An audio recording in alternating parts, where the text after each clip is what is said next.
incredibly busy. Thank you. There it is. We know that most people are incredibly busy, so it's that opportunity to be able to check in when you're ready for that. We'll upload it to the website. We'll partition it off so that you can get to where you need to be in terms of speakers. And yeah, those are there and they're freely available, as well as a whole back catalogue of some great speakers that we've got from past conferences too. The sun's just moved round here this morning irritatingly, so sorry if I look like a bit of a silhouette kind of thing. But I'll keep moving rather than physically move because I want to make sure that I hand over to Alex in good time. I'd invite you, please, to be able to participate as much as you can through the chat facility.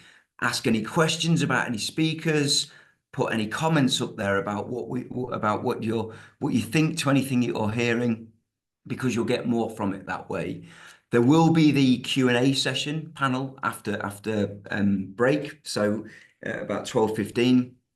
And that's where we'll hoover up all those comments and questions, and we'll be able to post those straight back into there. Now, it is our last conference that we're going to be using Twitter or X. We are moving away from it as an organization. We don't quite feel that it aligns with our values so much anymore. So we'll be moving perhaps to things like threads. So do put into the chat if there's anything particularly you'd recommend that we use instead. But we will be monitoring it today. We'll be using some of that as well to be able to make sure we can capture those comments and questions. So the theme. Now, a number of you might have joined us for the last conference, which was called Future-Proofing Career Development. And here we looked at anything from green and sustainable to AI to skills, to look at the emerging themes that provides the context for careers education and guidance. And this was a slide that we used from there too. So showing that fifth industrial revolution is pretty much upon us. And that's about AI, people, green, sustainability, planet, but also more about purpose and kindness and that as well. And what we looked at throughout the whole of the conference is about exploring these key themes in the world, but thinking about, well, what does this mean for our individual learner? How do we prepare young people for an uncertain world that's constantly evolving? And that's what we really want to do today. We want to be able to build from that theme. We got some excellent feedback from the last conference, with many saying that it's probably one of our best yet, which is really, really lovely to hear. But we want to build and dive a bit deeper. So we met Alex, one of our keynote speaker today, as part of the last conference through Dr. Deirdre Hughes's talk. And we want to dive deeper into looking more about AI and thinking more about what that means for curriculum, for career learning, and for the needs of young people.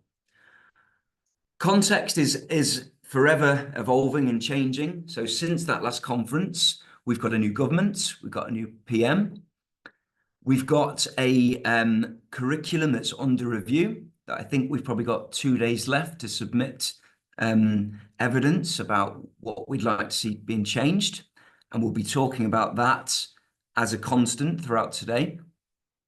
On Monday, we had 122 pages from the Gatsby Foundation that presented the next 10 years in career development. So that's largely very much contextual for career development, because we know that we're going to get some more statutory guidance that's going to be coming in ready for September 25.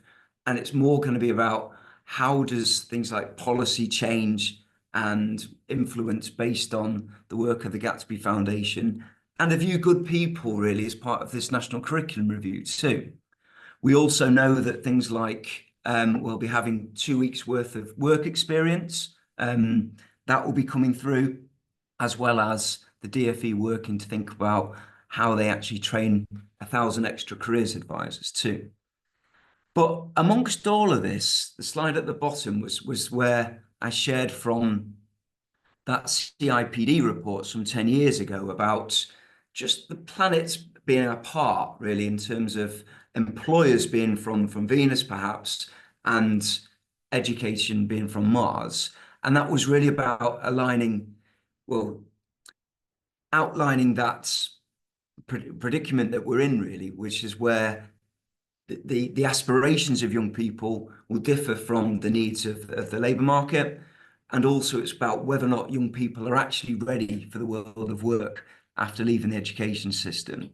So we're really championing for more of a skills-based approach to the curriculum and for more knowledge, skills and attitudes for career learning as part of the curriculum to be able to make sure that young people are properly equipped for the next steps. And that's really what we'll be exploring today. So today we've got Alex Zafireh that's going to be starting the conference in a few moments for us with a talk on future readiness. Do fasten your seatbelts for Alex's talk. For the first half an hour of it, we'll be presenting the challenge around AI, tech, what it means for us, kind of thing, and what the world of work is looking like now and will do so in the next few years. And then he'll be talking more about future readiness, about the knowledge and skills that we can do to prepare people for the future. Marie from the Careers and Enterprise Company will be talking more about putting careers at the heart of education and leadership, which is a theme already emerging from the Gatsby review, as well as data that supports that. We've got Kelly and Ollie that will give us a perspective from a SEND position that for many years have always had education as careers education in a personalised approach. And we've got David and Michelle from the CDI. David will explain more about a strategy approach to career development and how there's a really emerging need to be able to update the strategy. And Michelle has led the CDI's evidence for the National Curriculum Review to make sure that we can get careers front and centre stage. And then we'll bring everyone back for a panel discussion. So that's what we can look forward to today. So just before I hand over to Alex, I just want to remind people that our conferences, they are biannual, twice a year. They're free. They are for careers leaders and career professionals. They're always come from the perspective of the individual learner. And we don't ask for any sponsors, so we can be independent and impartial with what we provide to you.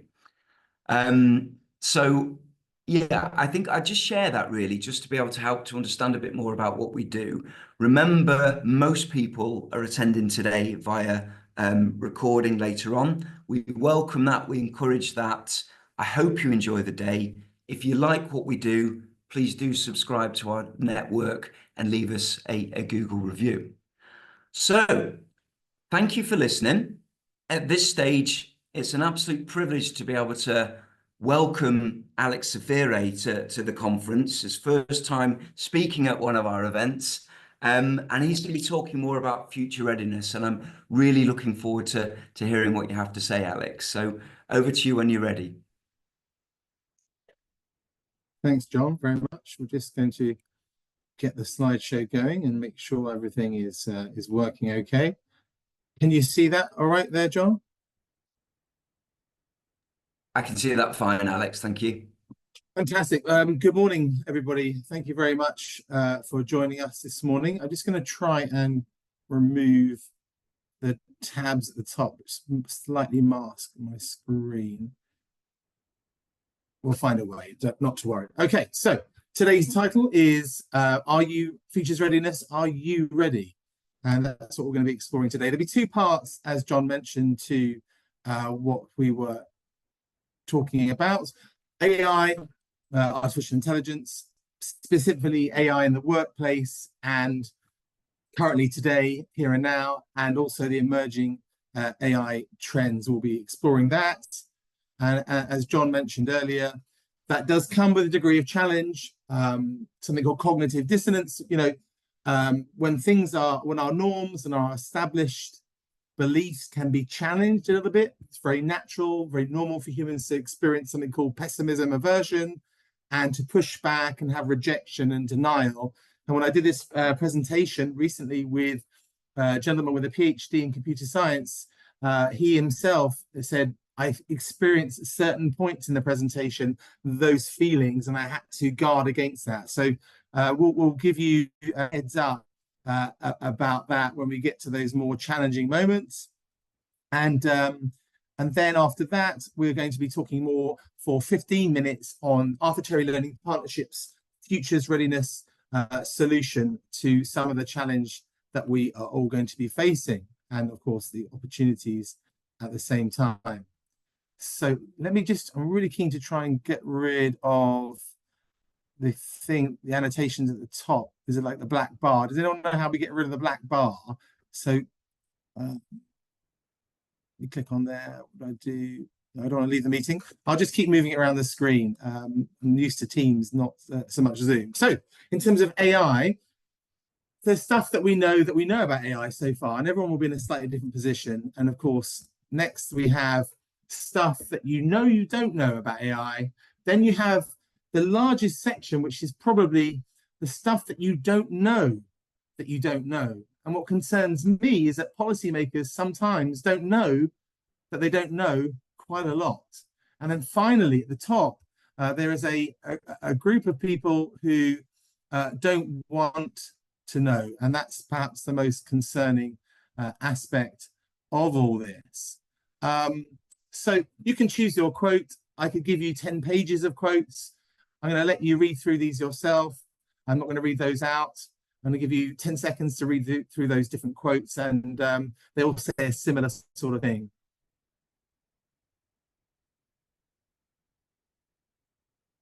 In short, to summarize, big change is upon us, and it will be a disruptive decade, certainly. There's going to be huge upsides, huge, tremendous, exciting opportunities, but simultaneously big threats at the same time. So Yuval Noah Harari is a world-famous history professor, author, and thought leader in AI. He said this interesting quote earlier this month. AI could be the most significant technological revolution in history, and it's moving extremely fast. The problem is not its power, but our lack of understanding and our lack of attention primarily, actually. Are we ready?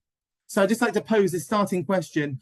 How ready do you feel for the AI revolution, the intelligence explosion, intelligence revolution? So just if you could pop into the chat, we're not going to look at the answers right now, but I would ask you to put in on a scale of 1 to 10, 1 being, hardly ready at all, 10 thinking you're all over the space, you're really cutting edge, you're using the great tools, you're ignoring the tools that are unhelpful. If you could just put into the chat your name and your institution and where you feel that you are on that scale of 1 to 10, and then we can review that later on again, and then pick up on that perhaps in the group discussion later this afternoon.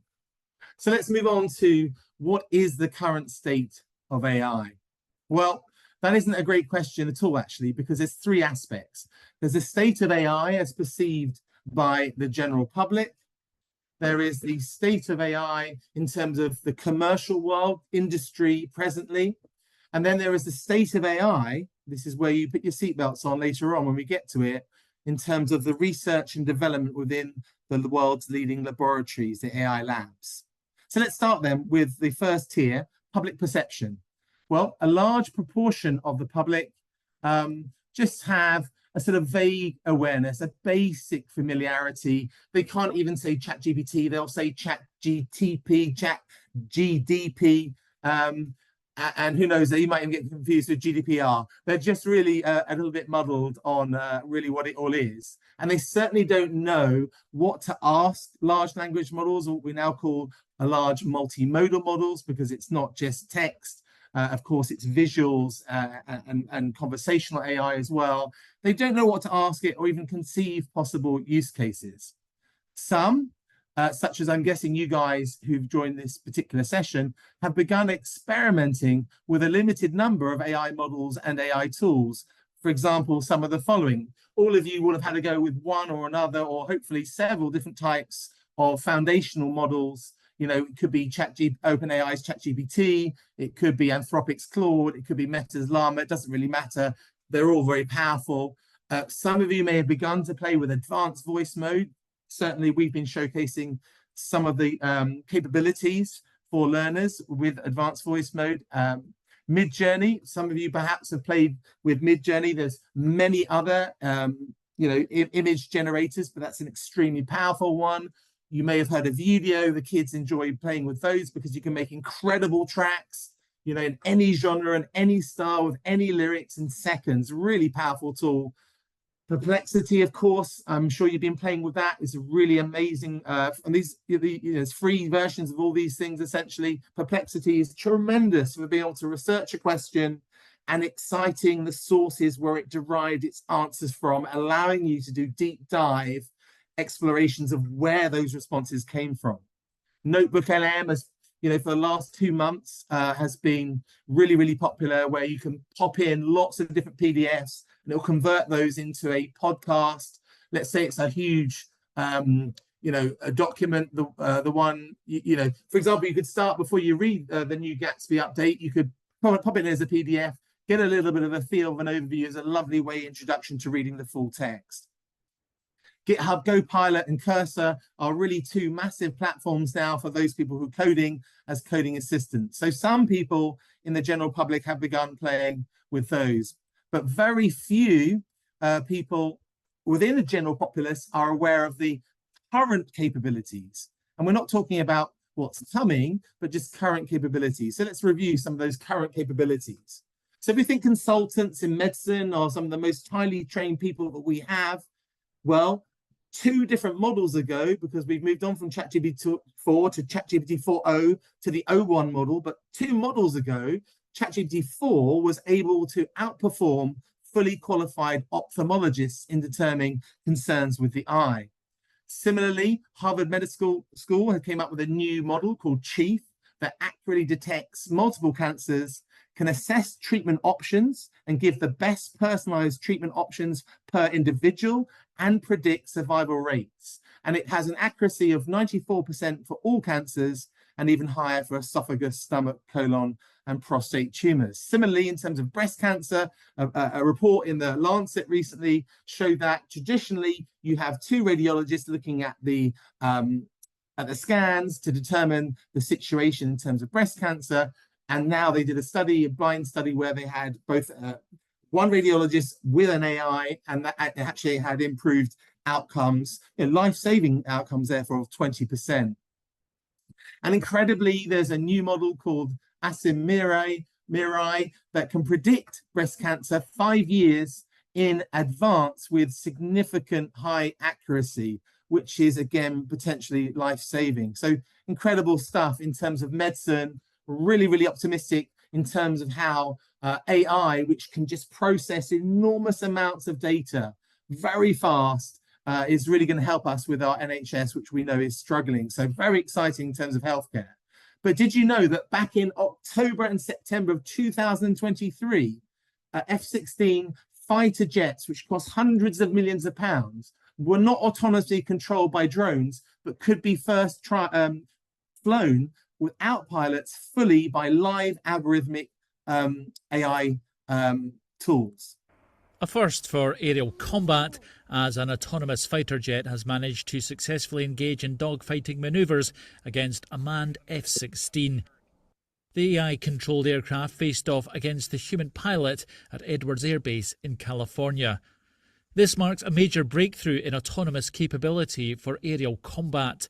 The 2 F-16 jets practice both defensive and offensive manoeuvres at speeds of up to 1,200 miles per hour and engaged in visual range combat, coming within 2,000 feet of each other. The system uses an algorithm to analyse data to make real-time decisions in the air.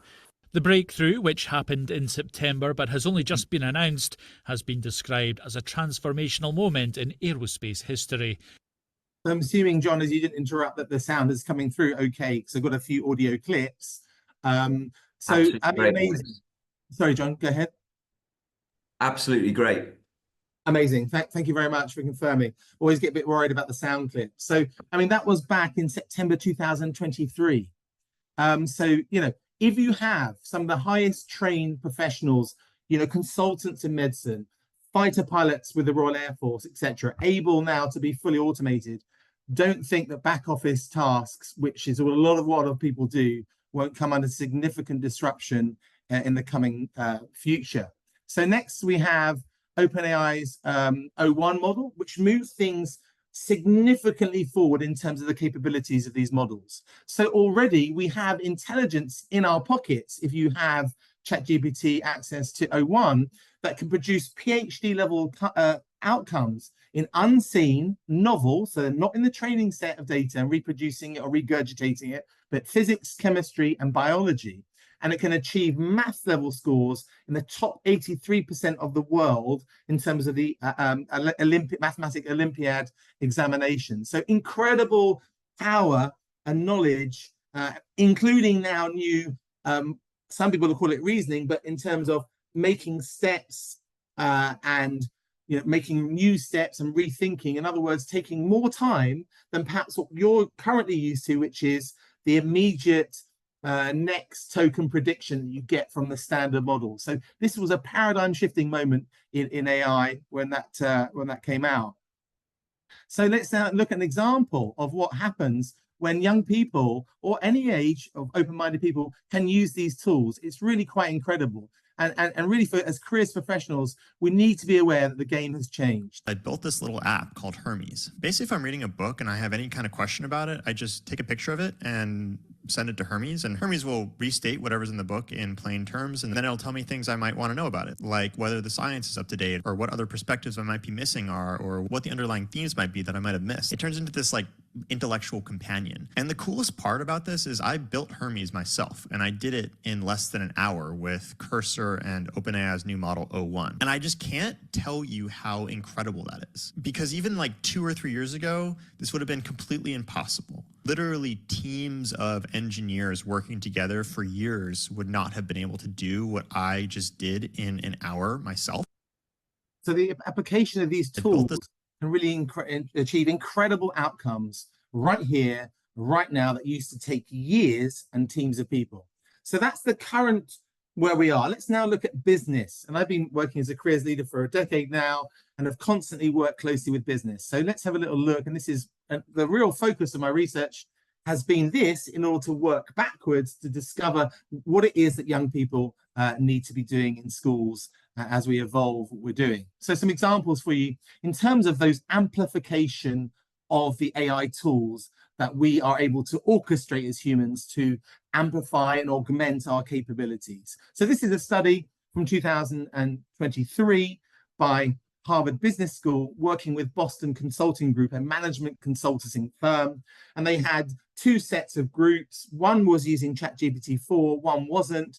And the consultants using ChatGPT-4 completed 12% more tasks, finished those tasks 25% faster, but crucially also had 40% increases in quality.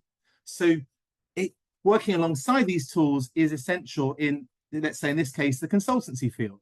What about in terms of coding, in terms of software preparation? Well, this study, which came out in September of this year, was a trial looking at 5,000 people, software engineers working for Microsoft, Accenture, and one other company, which didn't reveal its name, but it's top Fortune 100 electronics company. And they demonstrated that using GitHub Copilot, that software writing coding tool, improved the outcomes of productivity for those using the tool, as opposed to those who are just doing it by themselves, by a staggering 26%, with strong external validity in this study.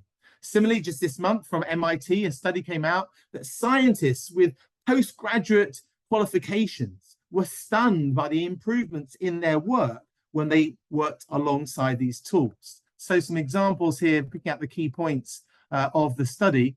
I'm just having to move the black bit from the top. Scientists using the AI tool discovered 44% more novel materials and filed 39% more patents, the ones who were using the tool, than those counterparts who were not. The AI-assisted scientists' new materials that they put forward also had superior properties. Just move that back out the way. There probably is a way, but I don't use Zoom very often, apologies. These findings highlight the transformative potential of AI in the scientific space. We also have the idea that having done the trial, the scientists using the tools discovered that their beliefs in terms of how AI can enhance productivity with science, and that AI will alter the skills they need to do their scientific laboratory experiments, will change as well, linking back to the skills situation. The scientists, interestingly, like perhaps some of us, did not anticipate these effects. And that's a recurring pattern, that people, even with expertise in different domains, underestimate the capabilities of these models, which are only exponentially increasing capability. The negative side was a loss of purpose and a loss to their esteem and expert status, with 82% of the participants reporting a decline in their well-being, 44% reduction in satisfaction, and 53% reduction in sense of creativity. One of the big long-term threats is the threat of purpose and identity, because we tie so much of our personal value system in the work that we do. And when models and AI can do those things at or beyond human levels, that can be a big issue to look at. So I love this piece of work from a while ago now by the professor here, Betsy Stevenson from the University of Michigan. She says, in theory, new technology allows humans to consume more whilst working less. But in reality, technology displaces workers, as fewer people are needed to produce the same amount of service or goods. But it doesn't impact us all equally. The most highly skilled tend to be better positioned to adapt to those disruptive changes, and they find ways to ensure their skills are enhanced by these new technologies rather than replaced by them. And whilst generative AI brings huge unknowns, her conclusion is she is certain there'll be new left behinds. Here's an example of Klarna automating a lot of their call center workers from a real case study here for you. One of the things that really took off was a dispute resolution co-pilot for our customer service agents. And then we realized, like, it's actually mature enough to be able to help customers. And when it helps customers, it does so with at least the same customer satisfaction score that the human agents do. We stopped hiring in September, October last year. So we can see that we can do more with less. I mean, we did a tweet about our chatbot removing the equivalent of 700 full-time agents. But obviously, long-term, we wanted to be honest about the fact that we think this is going to have implications for jobs. And I don't want to, like, hide that. But we mustn't totally dominate the conversation in terms of job losses. The more significant initial changes is job disruption to how we work and the patterns of our work and how we do that. The truth is, at this early stage, yes, it's true that call centers workers, and there's quite a few million of them, can be, with the right tools, replaced at a more effective level. Largely at this current stage, we're talking about tools amplifying our capabilities. And this is the COO of OpenAI, and he's explaining here what he thinks is the emerging trend.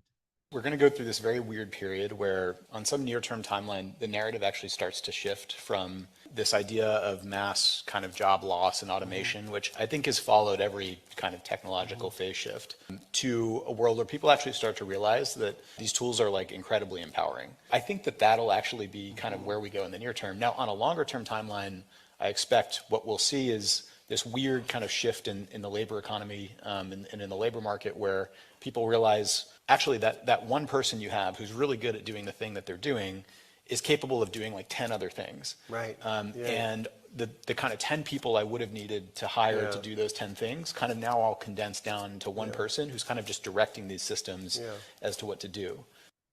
Okay, so the ability for us to do more and amplify our impact. So now it's time to strap in.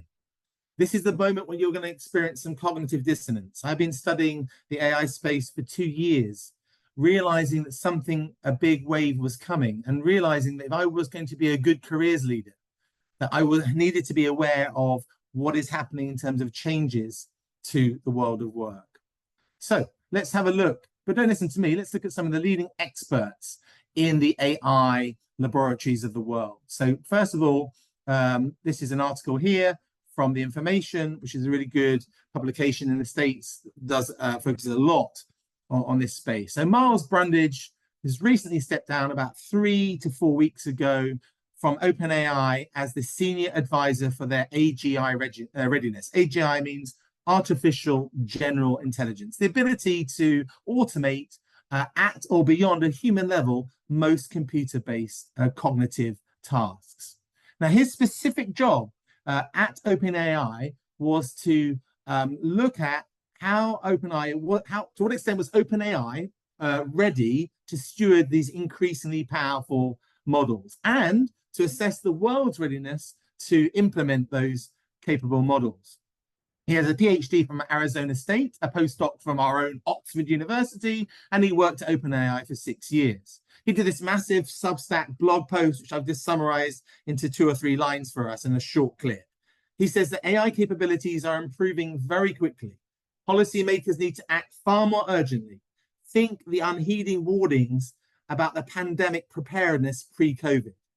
And dozens of companies, he concludes, in the next few years at most, will have systems, AI systems, capable of posing catastrophic risk. Earlier I asked you, are you ready? Well, he concludes, and remember, he is a leading expert in AGI readiness, perhaps in the entire world. He concluded that, in short, neither OpenAI nor any frontier lab is ready. In fact, he concludes that the world is not ready. This is a clip. Anyone who knows what they're talking about agrees that we have not stopped this progress. I think that over the next few years, there will likely be AI systems that are built that can basically do anything a person can do remotely on a computer. I think people should be thinking about what that means. Governments should be thinking about what that means in terms of sectors to tax and education to invest in, and what is even the point of education in a world in which some of the jobs that are kind of remaining, and there are going to be new ones, to be clear. I'm not saying all jobs are going to disappear, but it'll be disruptive, and people need to think ahead about what does this mean in terms of the purpose of education. And of course, we need to be thinking that as well. So I'm guessing we're approaching, John, how are we doing? Have I got about 5 minutes left of the first session? You're exactly there, Alex. Yeah, 5 minutes left of part 1. Thank you. Perfect. We're in the sweet spot. We're right on time. So keep those seatbelts on as we finish the last few slides. So that's from OpenAI.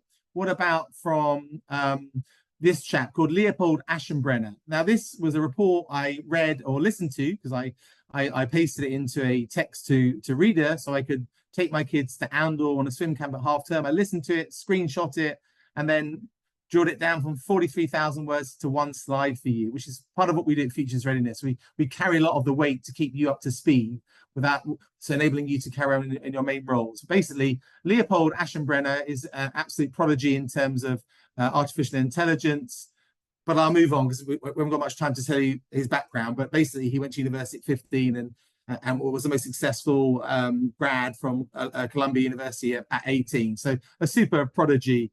Anyway, he says that we are on the cusp of an intelligence explosion.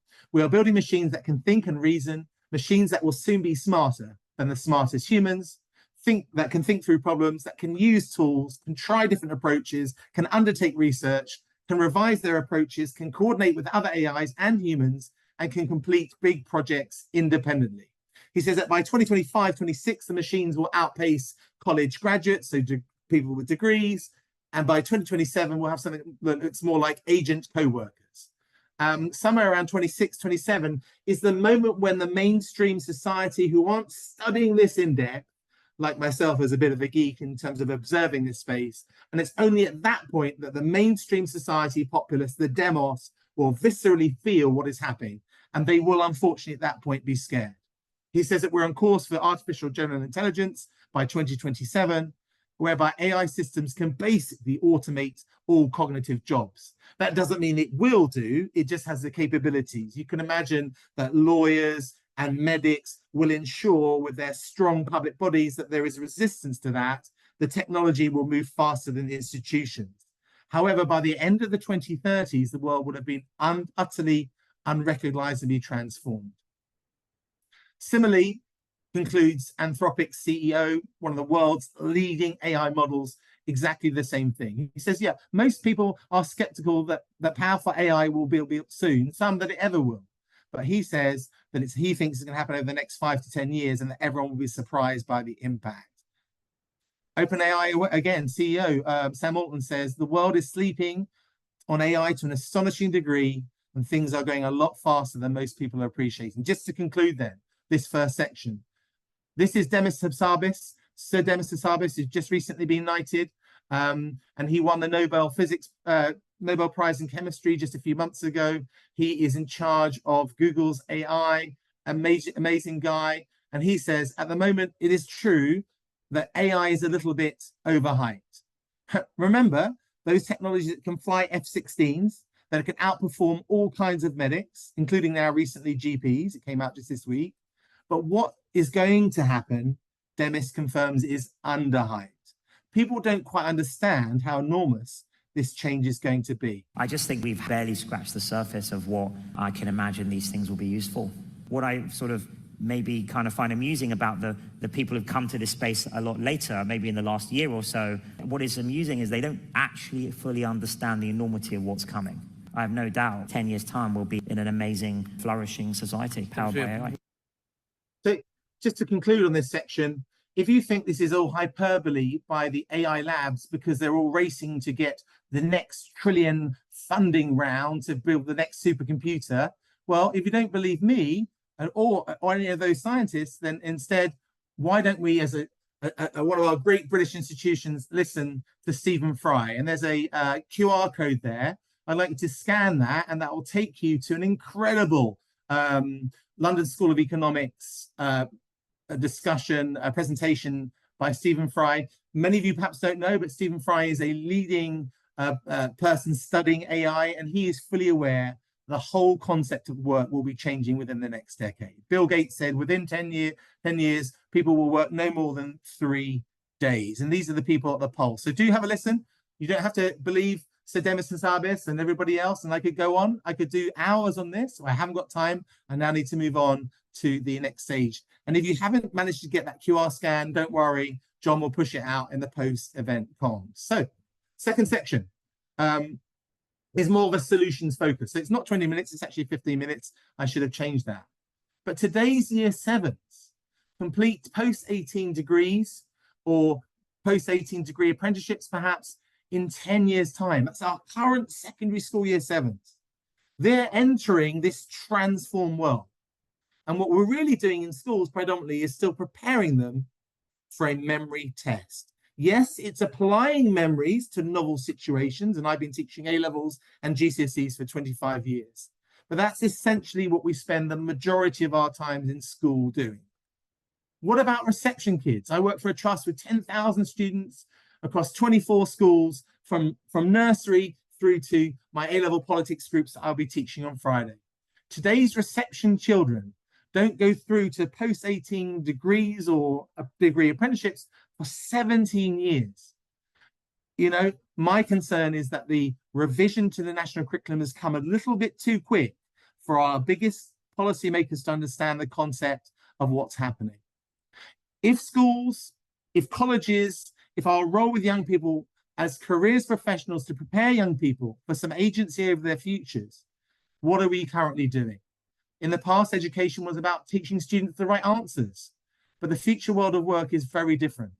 What we do know is that students will work alongside technology, orchestrating some of these tools that I mentioned. So today's education system does need to change. Employees today, like at PwC, where all 100,000 of their global employees have all been bought ChatGPT's enterprise license. They're not receiving training. They say, go and play for the capabilities. See how it can improve your specific workflow. Experimentation is key. If today's employees are expected to constantly explore, then young people will need to do so as well, as they evolve the skills they need for an increasingly uncertain future. To pose a bit of a challenging question to back us now, whether your students use CC, Unifrog, Morrisby, or many other amazing tools, how accurate really is the LMI?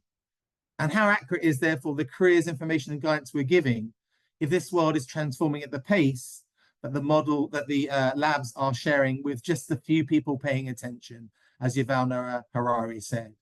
The challenge we all face is this. Yeah, we're in for some really interesting times.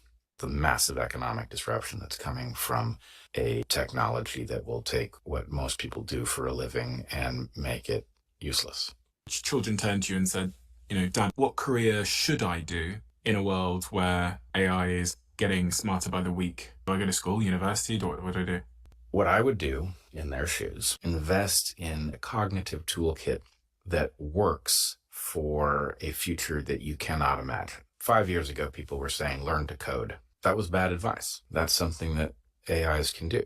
If, however, you invest in things that cause an upgrade to the quality of your thinking, if you invest in the kinds of skills that can be mapped onto new realms, then I can't promise you'll be all right, but you'll be a lot better off than people whose skill set is so narrowly focused on some task that made sense in 2024 that in 2027 they're adrift.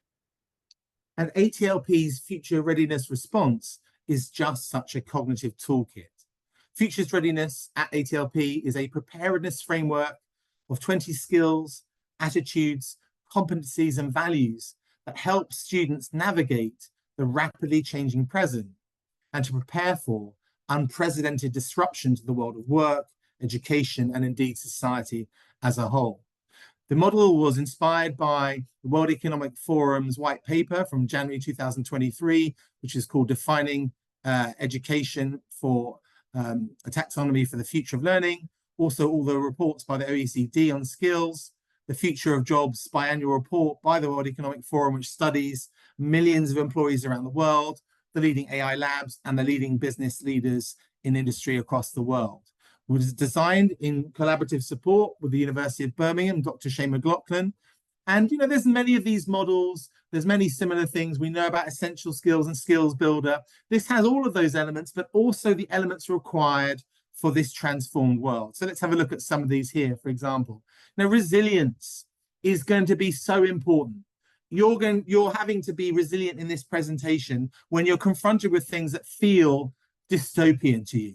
How can a machine outperform these fighter pilots, these consultant surgeons, these teachers, these educators, these careers advisors potentially in the future? I mean, I haven't even talked about the persuasive capabilities of these tools, which are now empirically measured to be more persuasive than even human psychologists in moving people from entrenched conspiracy theories. Incredible power. So we're going to need to be resilient. We're going to, just picking a few of these, we're going to need to obviously develop a digital literacy and AI tools. Though for us in our taxonomy, if we place it in our order, AI tools is actually at the bottom. And at the very top is human intelligence. Because if the cognitive revolution happens, as all the leading labs, there isn't one that is not saying this isn't about to happen or is already happening. Human intelligence ultimately will be the thing that we are left with that we need to embed with our young people. Also alongside this, the importance of a digital disconnect, recognizing, like the people in Scandinavia, that actually we aren't AI, we are frail, we are biological, and actually switching off and being in nature, even if it's a walk to the park or sitting down for a few minutes, is invaluable. How many of you, when you're tired, just go onto your feeds of social media and binge on total rubbish? Cognitive abilities, crucially, critical thinking and curiosity is going to be essential. And as adults, we need to now adopt the learners. We are all now in reception with AI.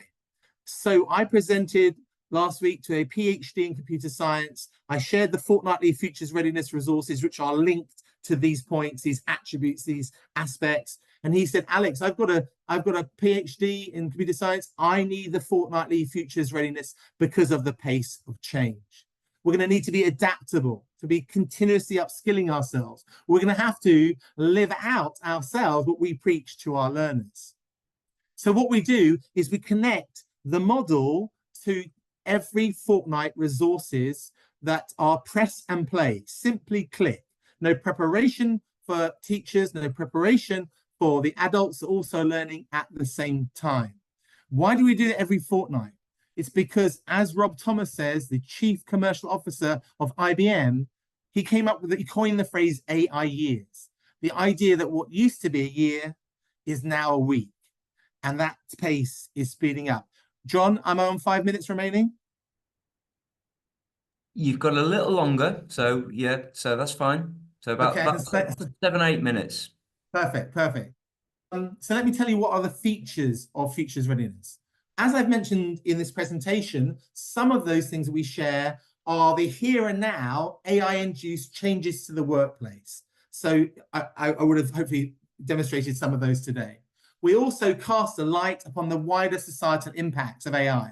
So this fortnight's episode, which we published on Monday, is all about the dilemma between the promise of solving climate change through the potential scientific revolutions of nuclear fusion to give unlimited clean energy. However, in the short term, that will cause an increase in climate emissions in terms of greenhouse gases, because 80% of the world's energy use, and these super models require huge amounts of energy, is still based on fossil fuels. So the students this week are debating that societal impact. Is it okay to further contribute to the issue if there's that promise of solving it permanently? We look at the specifics of the supercomputer clusters, where they're being built, how powerful they are, the ones that are coming down the line. We believe that the 10 minutes future readiness resources we produce every 2 weeks are the most important learning that our young people get across our entire trust. We have safeguarding risks regularly shared. So for example, in the previous episode, 2 weeks before that, I shared that now it is open source, means freely available to anyone to capture the verbal voice of any human to perfection. So I had Donald Trump and Kamala Harris pre the election both saying to my audience, Futures Readiness is the best resource, guys. We both endorse this. For once, we're coming together. So that is a huge risk. Mo Gawdat, another thought leader in this space, describes it as the end of truth. And now you need tools like Perplexity to test anything that we hear or see. We showed last year in Futures Readiness that there are 4K quality digital avatars that you may have seen some of those happening. So safeguarding is a feature of what we do. We also spotlight useful learning use cases for some of the tools. For example, we showcase how you can use the tool, if you use it in a certain way, to coach someone from being unlocked as a mini tutor. Great opportunities to lift up and level the playing field when traditionally only upper middle class families can afford personal tutors. We also enriched the national curriculum. So we looked at an episode the beginning of this year, the first one of this year. We talked about Neuralink and how they put a chip into a gentleman who was paraplegic after an accident and can now control his screen fully by just thinking and not doing anything. It's brought him incredible independence back to his life. And we said to the young people, what did you think of that? And they were all saying amazing, or this theolometer measure that we had. Then we said, well, here's people discussing the possibility with AI racing that some people may want to put a chip in themselves just to fast track themselves without a disability. And the response is much more visceral, much more negative. That's an example of an issue that's coming down the line within the next 5 to 10 years. And finally, we encourage personal reflection and growth. We've had lots of endorsements. I don't need to show them to you or now, but we've had loads and loads and loads nationally from careers leaders. Well, what I'm going to get you to do is don't trust me, but see for yourself. So if you'd like to scan these 2 QR codes, they are the last fortnights in the orange one there, the white and orange, and this fortnight's in the blue.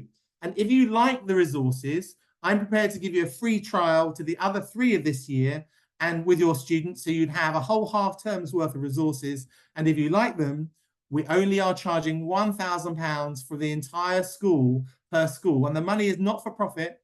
It's going to investing in our next steps. And by the way, if you didn't scan those in time, don't worry, John's going to send out the links. So our next steps, the funding for the resources, is to build our tracking tool. It's not okay that every school can't afford Unifrog or Moresby. So we're providing, on a not-for-profit basis, a tracking tool that enables young people through Future Readiness Fortnight to apply their learning and document their personal development growth more holistically than just a skills builder or any other excellent current existing platforms over time throughout their educational journeys. So Amanda Gethin from EY says this. I'm nearly wrapping up, John, don't worry. She says she's in charge of global talent at EY, Ernst & Young. She says the attitude-specific skills, the ability to learn and unlearn are top of EY's list when they recruit. Traditional qualifications, what we're obsessed with, are well down the list. She says in a curriculum fit for the disruptive age of AI needs to move beyond acquisition of knowledge, but to make skills more explicit and provide opportunities to develop personal qualities like human intelligence, which includes, of course, EQ, which includes self-regulation in terms of some of these tools that are so highly addictive. And finally, they recommend building a learner profile for each pupil, a systematic digital record and reflection log to capture the full range of interests and experiences and development over time. And that's what we've developed. Our tool is multimodal, so kids can talk, put videos, chronologically dated, automatic alerts when they exceed 12 months, so that people have current examples. Tutors get a notice on the dashboard if students have uploaded what they call an excellent piece of evidence for verification. There's at-a-glance graphics for the whole school, for the year group, for the particular class, so you can monitor the progress very easily and say, you know, if we're not seeing any resilience entries in year 9, what do we need to do our curriculum in year 9 to ensure that there is opportunities for resilience in that year? There seems to be a gap. Aspects are identified as incomplete, standard, or high-quality evidence, and pre-T levels, pre-college, pre-sixth form, pre-university. If you go to an assessment center or a video interview, they ask questions like, give me an example of your resilience or your collaborative or, you know, your key skills and weaknesses. Well, with one click, all those come out. Their best pinned examples are ready, so they're primed as a bonus. It isn't the main reason to help them get those next steps, but it's mostly about tracking their own development. That's an option as well. And of course, all the past future readiness resources are on there. So to finish, if you'd like to continue the conversation with me, there's my email address. Have a sample of the last 2 resources. If you like them, email me. I'll then send you the first 3 of this academic year, and then we can have the conversation about £1,000. That's all for the entire school. And if it's a part of a MAT, if your MAT purchases the future readiness resources, just £800 per school. That's not for profit. That's to reinvest in futures readiness. Thanks very much, John.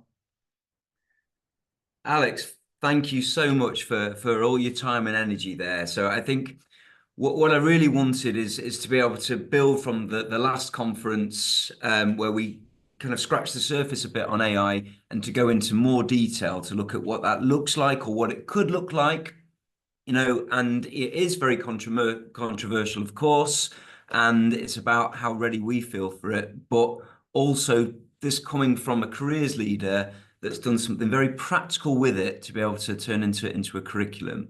And I know Alex is incredibly is working incredibly hard to be able to look for funding streams to be able to make things like this available, kind of thing. So you know, so that we can continue to develop. We are on time. We've got Marie, who's been waiting patiently, that looks ready to go. And I'm going to hand over to Marie now. And Marie's going to be talking about internal leadership more and some of the data to support the impact that we're doing in career development at the moment. So Marie, over to you. We'll just give a bit of time for that transition for sharing of slides, and we can make sure that we can see everything fine. Great. I can see that, Marie. That's lovely. Brilliant. Thanks, John. All right. Brilliant. Thank you so much for that context, Alex. It's really exciting to follow a presentation like that. But so I'm hopefully going to kind of speak within the context of that future readiness. So it's brilliant to have that start this morning. The title of my presentation really comes from one of the key themes that underpins the updates to the Gatsby benchmarks that very critically linked to Alex's presentation will take us into the next 10 years and what 10 years that will be. So this speaks to our work that putting careers at the heart of education and leadership speaks to our work as an organisation. I work for the Careers and Enterprise Company, but it also speaks to the work that myself and my team are absolutely sighted on in terms of driving the careers impact system. We are the national body for careers education in England, supporting schools, special schools and colleges to deliver modern 21st century careers education. And our mission is to help every young person find their best next step. A national career system is now in place in England, having been scaled significantly over the past 5 years. It has been overseen by a range of partners, with the Careers and Enterprise Company obviously playing a key role in that. And this is kind of an insight into how we operate as an organisation. Currently, there's over 92% of schools, special schools and colleges are part of a careers hub.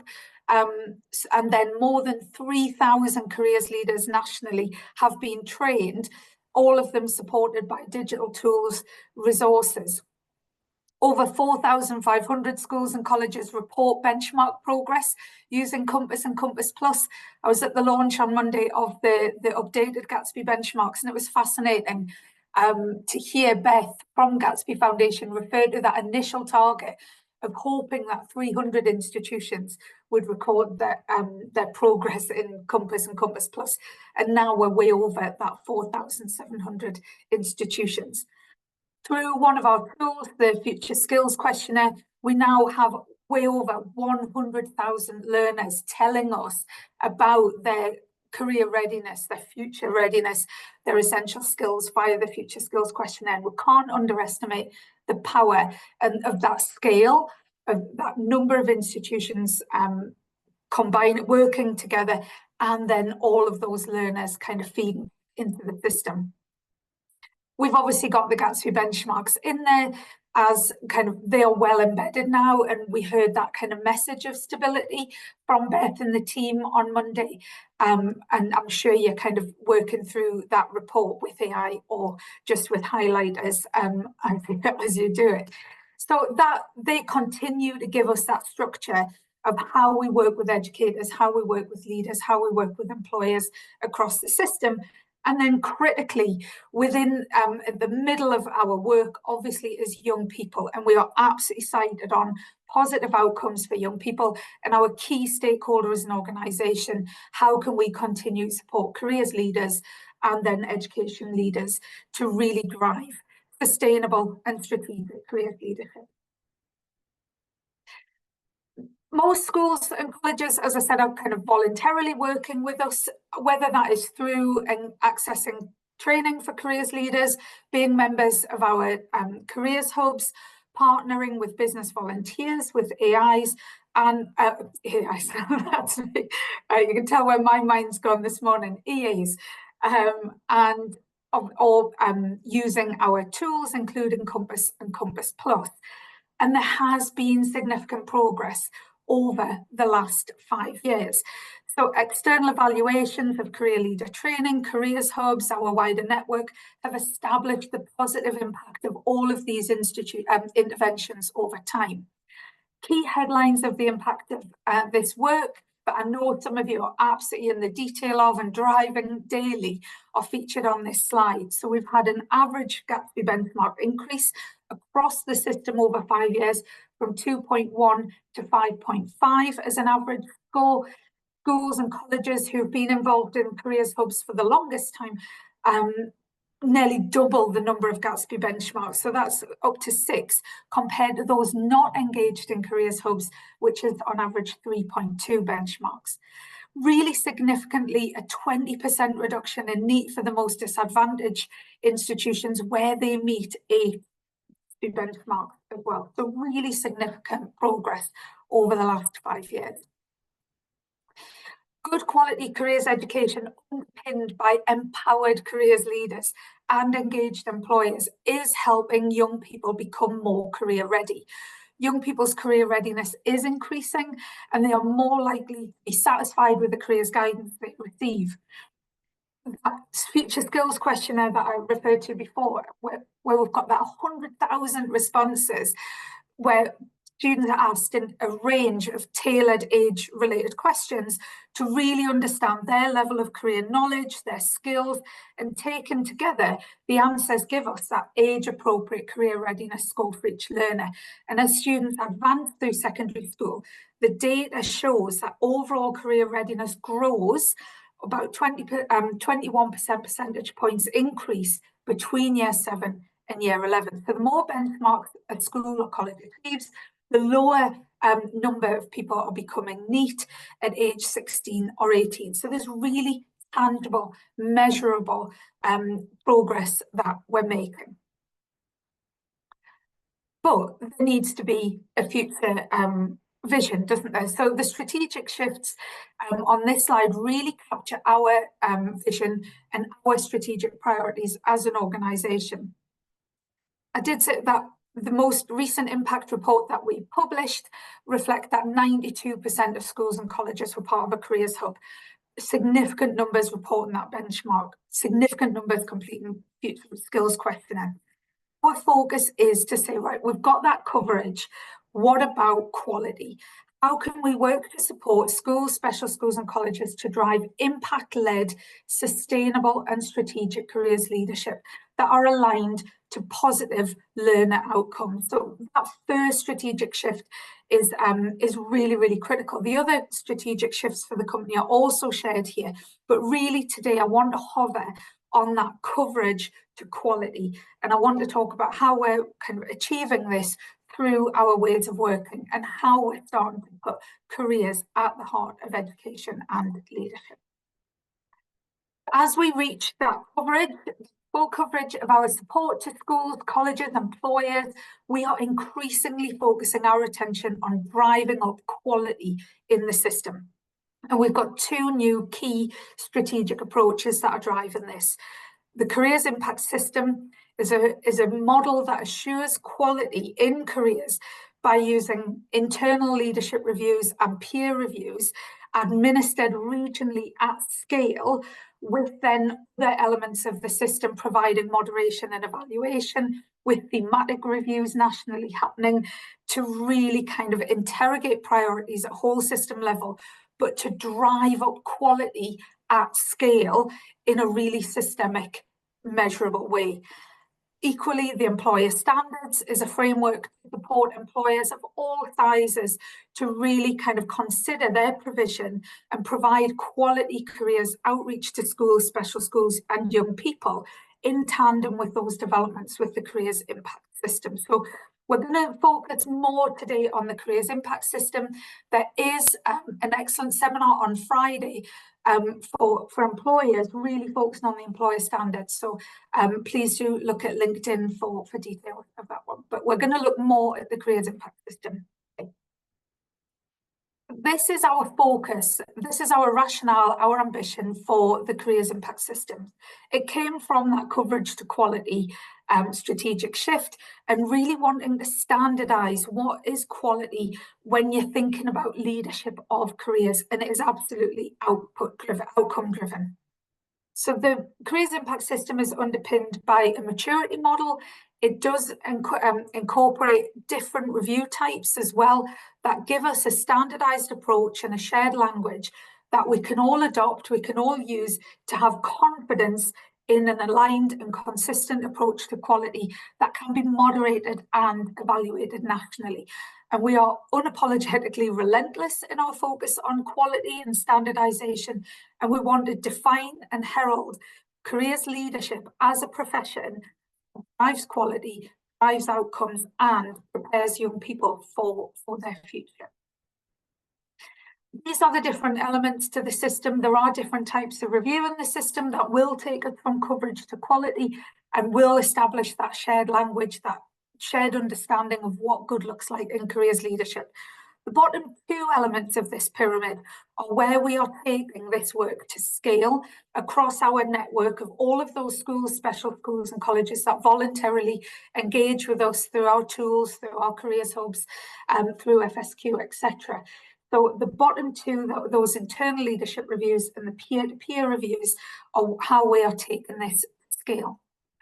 I'm really struck by what by Alex's kind of delivery this morning and thinking about the presentation. My presentation is called Putting Careers at the Heart of Education and Leadership. We started, when we started to unpack the Careers Impact System, with a real simple focus on, well, what is careers? And careers is everything that young people need to know, understand, be able to do to make aspirational informed decisions, develop career readiness, prepare for adulthood, make effective sustained transitions.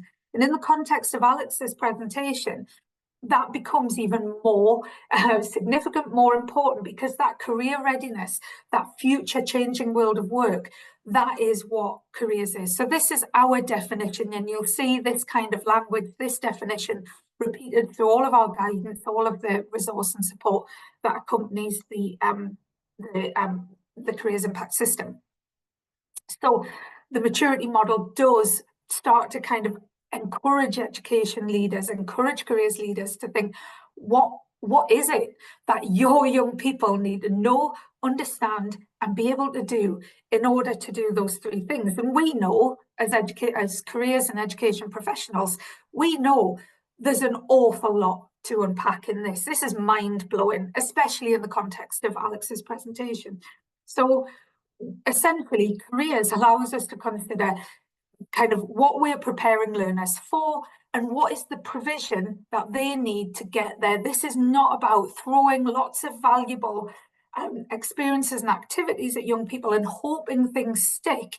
This is about real intentional provision around, you know, what is it that you're offering each and every, forensically, each and every learner. So we ask colleagues to reflect on their vision, their mission statements. Does it include words like aspiration, like skills, potential, prepare, achieve? Most institutions do. When you go onto institution websites, you know, they've got these really ambitious mission statements. Careers provision is the scaffolding towards those visions. It allows education leaders and careers leaders to scaffold measurable learning and outcomes, measurable kind of experiences, encounters towards that vision, towards that ambition. And I'm really mindful about what Alex has kind of challenged us on this morning about what is that vision? What is your ambition? What do you imagine your learners as leavers are going to have to navigate? And then what is the scaffolding that you're putting in place? So our role through the Careers Impact System is to really embed clarity of meaning, clarity of intent. And the benefit of the maturity model is that the specificity that it provides allows us to sharpen our language and maintain the focus on so what. What are you aiming for? And then what is the measurable progress kind of towards getting there? The Careers Impact System embeds these conditions for success throughout it. And we're really working to ensure that careers leadership is strategic, that it's got that ambition, it's got that fear that kind of Alex kind of challenged us to think about today. What is that clear vision? What is that strategy? How is it sustainable? And how are we kind of avoiding that situation that I've just referred to, where with all the right intentions, we risk sometimes throwing activity, throwing opportunities, throwing experiences at young people that may be of benefit, but that may be of happenstance benefit. These 5 conditions of success avoid that. So the maturity model gives us this focus, and we should not get distracted from these 5 things. We want leaders to have an ambitious, comprehensive vision that is clearly articulated and meant, and measurable and widely shared and understood. We want a strategic approach to planning of careers with really clearly articulated priorities, clear lines of distributed accountability, robust monitoring by SLT and governors of progress towards those priorities. We want a definition of the impact that all schools, special schools and colleges want to see for their leavers as learners. And we want that career learning journey, therefore, to be responsive to that need and underpinned by clear learning outcomes, progressive encounters, progressive experiences that scaffold up to that. That distributed leadership of careers where the scope, scale, value of careers provision is understood and accountability is clearly shared across the institution. And then finally, we're really driving what is that robust monitoring of success and impact against that vision, that clear intent that you had. What is that kind of progress for your learners as leavers? And this is strongest, we know. Impact evaluation is really only ever fully possible where there's a clear articulation of vision and specific priorities and specific learning outcomes. Quickly check in on. So the system is underpinned by a maturity model, which gives us that language and gives us that tool. that is the model. It's in relief on this slide. So whenever we think about the careers impact system, we think about that maturity model that underpins and encapsulates the full system. There's a lot of talk about careers impact system and the different elements of it. It can sound really complex, but at its heart, it's not. It is this PDF. There's one for schools, special schools, and there's one for FE, and we're actually developing one for ITPs as well. So it unpacks what careers leadership is and keeps us all laser sharp focused together on what good looks like. And it is the only tool in the sector that unpacks careers leadership and the language and functionality of how to understand how careers can be positioned as a driver for school, special school and college improvement. The language of the benchmarks is embedded in there. It's future-proofed in preparation for the next 10 years and the Gatsby benchmarks. And the description of quality with each component improves kind of from left to right on that continuum of increasing maturity. So it articulates for an institution that journey of what good looks like within careers leadership, and kind of really takes people, how do I put careers at the heart of careers of education and leadership? This model is how we do that. I'm just going to skip through. I'm going to say the last 2 minutes, Marie, if that's okay. I'm on track to get there, John. So the updated benchmarks are absolutely aligned with the aims of the careers impact system. We can see that in the themes. You will have seen the report. You'll be starting to kind of work yourself through it. So to put careers at the heart of what schools, special schools and colleges do strategically and operationally, we need to make sure that the needs of all learners are met, that encounters, experiences are embedded as vehicles for that intentional careers curriculum, that the provision is responsive, that it considers the learners, it considers the region, considers the vision, it considers everything that Alex took us through today about the world that learners are joining. So, and it also focuses massively, the whole careers impact system, on that meaningful engagement of parents and carers. So my call to kind of action, if you like, I'm going to skip through, is in terms of kind of where you are and reading the Gatsby report and thinking, yeah, careers demands to be at the heart of education and leadership. The way to do that, a key call to action, first of all, read the Gatsby report, luxuriate it, celebrating their success, and really kind of consider the next 10 years. But if you're wanting to take action, consider an internal leadership review. And I'm going to skip to kind of how you can do that, how you can engage with that careers impact maturity model to really think in your institution, where are you on that journey and what should your strategic priorities be to put careers at the heart of education and leadership. So I'll leave, there is a webinar tomorrow. I know that's really quick turnaround, but that will be recorded. But if you're interested in getting involved in a careers impact internal leadership review, either access that recording, or if you can, access that webinar, or if not, visit our resource directory and find out more there. Brilliant. Thanks, Marie. Yeah, and thanks, Marie. I think it's been really great this morning. So listening to Marie there about very much talking about scaffolding through leadership, vision, strategic approach, career learning journeys, leadership with internal, and that impact validation as well, impact evaluation.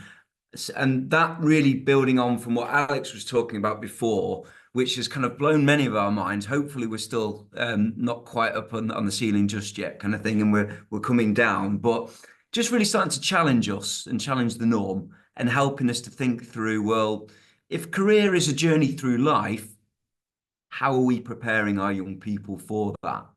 So I think the two together have been really helpful. And I think just remember along the way, obviously many of you have been with our network for a number of years now. And, you know, obviously we're part of that journey for both. You know, we're championing intent and implementation, and through the work that we do with many of you, for things like the Quality and Careers Standard and with careers guidance, we can really start to look at the impact there. So, you know, looking at things like the internal leadership review, the impact system, and making sure we're aligned to help that to take it further as well through things like external validation, continuous improvement, and for sharing best practice through the work that we do with you and continuous support. It's definitely time for a coffee, I'd say. Thank you for being with us so far. I hope you're enjoying the conference. Great to see loads of stuff in the chat. Great to see us reach 106 people attending in live.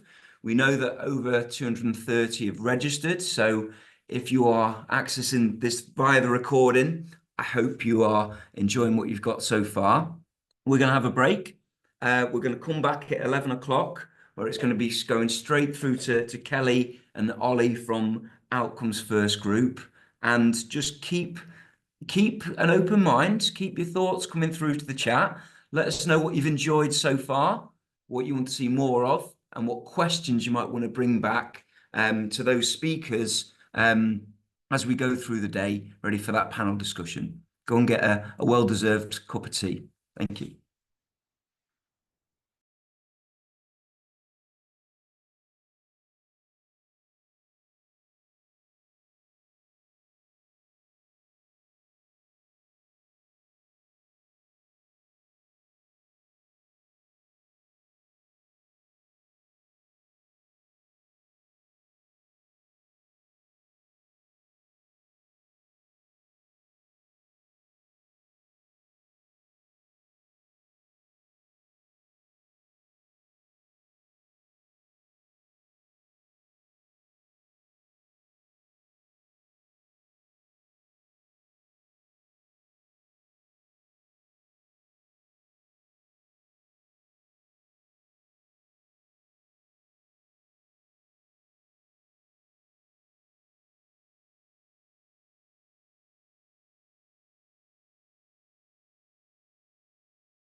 So we're nearly about ready to go again. So we're going to start again at 11 o'clock. But Kelly and Ollie, well, certainly Kelly to start with, if I can ask you to start sharing screen so we're all ready to go, that would be amazing if you've got some slides to share. That's amazing. That's coming through really strong. Thank you. Good stuff.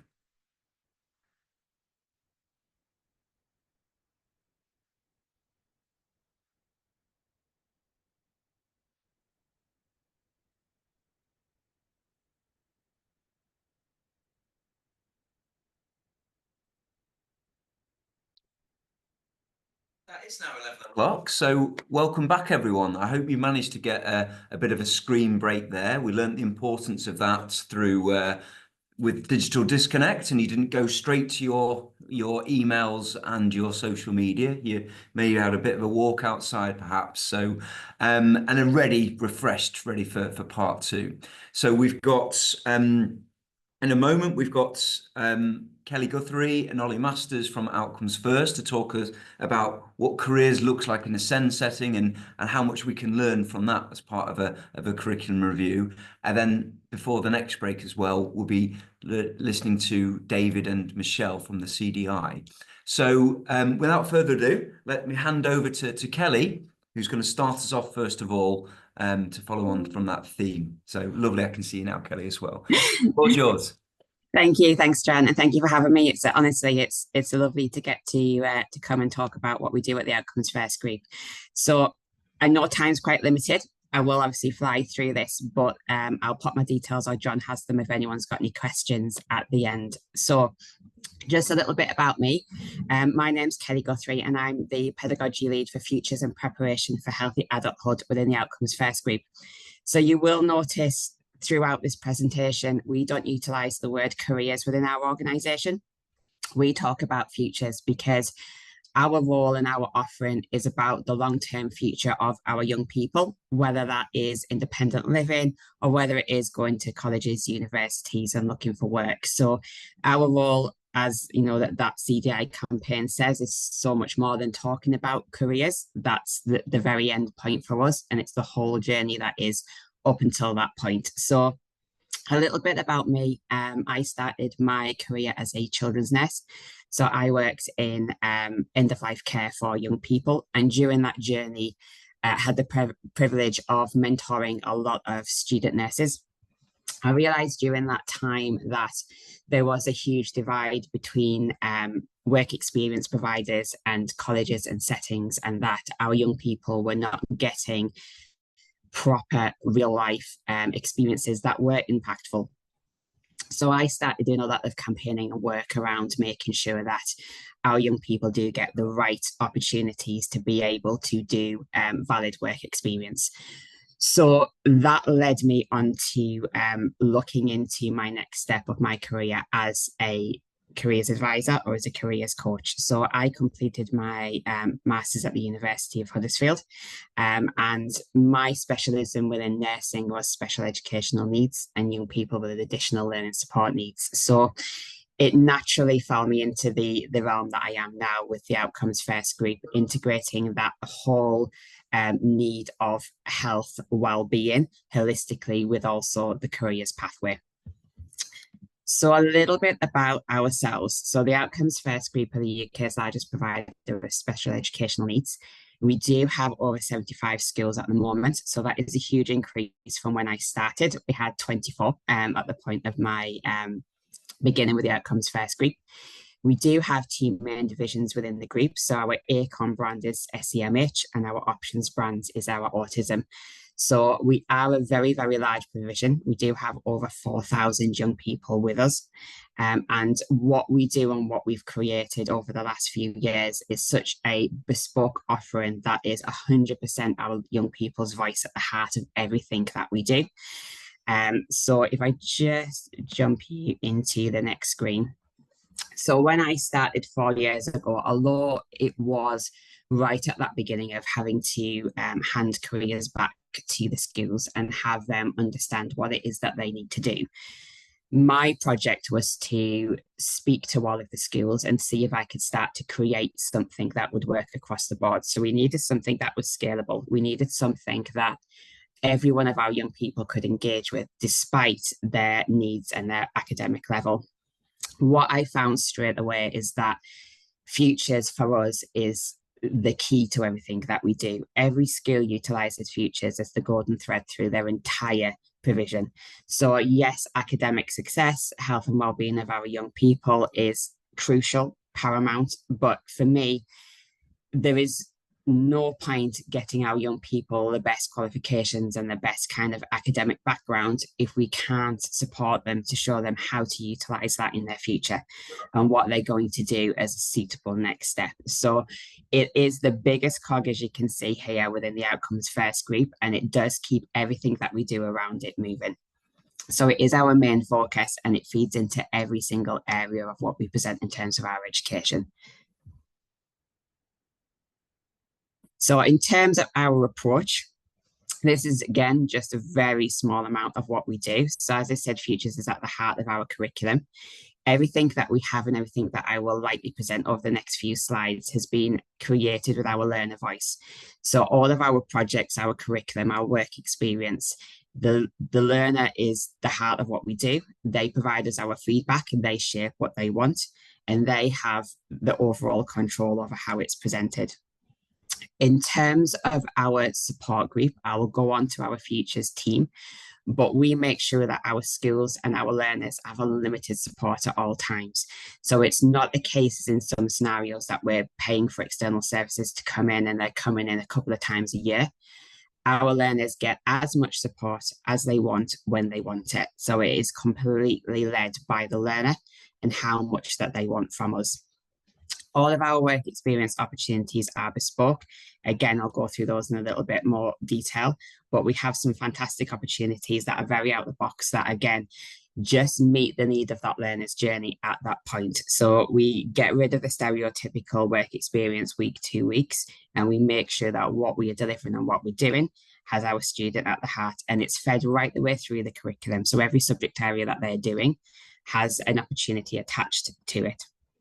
We make sure, and this is a key one for us, that there are progressive achievement milestones at every stage of our students' journey. So it is really important for our young people, and this is what came out of a lot of our feedback, that they want that sense of achievement. Some of our young people will not go down standard qualification routes. They won't be coming out with GCSE certificates, etc. So having that sense of achievement, that thing to put on their CV, that next step document to say that they have been successful, is really, really important. Our Futures team are also our quality assurance advisors. So they do termly quality assurance and annual assessments with all of our schools, just to make sure that we are delivering the best that we can be. And we do have something in place within our group called the Dream Big Fund, which is fabulous for our young people. It is something that you can access externally. So it is the Dream Big Fund website if anybody would like to access it. It is a grant up to £500 for a life-enhancing experience for a student. So if we have a young person who particularly wants a bespoke work experience, or they want something linked to their future that you can't ordinarily get on a day-to-day, we can purchase opportunities. So we've had young people go to do taxidermy, and we've had young people go to do zookeeping for the day. So it's a great opportunity to make sure that they can do something that's really meaningful for them and will have a good impact on their next step in their future journey. So first thing just to come over is our curriculum. So my very first conversation, and it's stuck in my mind for 4 years now, was with a young person in one of our schools. And I did a one-to-one conversation with him, a careers guidance meeting.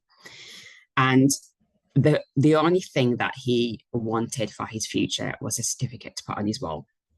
And it always stuck with me because it's something that, as a person, he's done a lot of academia. You know, I've got a collection of certificates. They're probably stuck in a box somewhere. They haven't had importance in my life. But for this young man, his brother was at university. His mum had his qualifications mounted on the wall. And the one thing that he wanted for his life right then wasn't jobs, careers, future. It was that certificate. He wanted that sense of achievement to put on his wall to show that he also was successful. So we have created our own curriculum for Key Stage 3, which is mapped to a career unit awards. So our young people have the opportunity to gain that qualification at the end of each unit. So in terms of our learner voice, they really wanted us to create them something that gave them that sense of achievement, that showed them the whys of what they're doing, that made those links across the curriculum so they could understand the subject area that they're learning and how that links to their future journey. And they really wanted to get across that point that for them, it is more than just jobs, CVs, interview techniques. It's their life. It's building together that life picture and how those skills are going to help them going forward. So we have a really clear curriculum now that shows those learners how to achieve and at what points they're going to achieve. We've got very clear cross-curricular links across our curriculum to other subject areas, and it's done in a full holistic approach so that our young people have their social emotional well-being built into there. We work really closely with our therapy teams to make sure that everything that we're delivering supports their long-term well-being plan. So we've got really lovely feedback in our curriculum. We do gather that on a very regular basis just to make sure that our students are enjoying it and that there's nothing else that they want to do. So we do have students where we can clearly see that the approach is working. So young people who are disengaging, like the young person's feedback we've got there, was very much disengaging with their science subjects, didn't really see the point of it, but did want to go into a medical field. And having that clear ability to explain to a young person why that subject area is so important, they then have that understanding of why they need to engage. So it does really show in terms of impact for us that what we're delivering and the manner that we're delivering it is getting the correct outcomes for our young people, and it is helping them to be successful. In terms of our work experience, again, it's vital for us that we make sure that that goes across curriculum. So it's not just once a week, once a year, it's not just the odd day built in. It is right across everything that we do.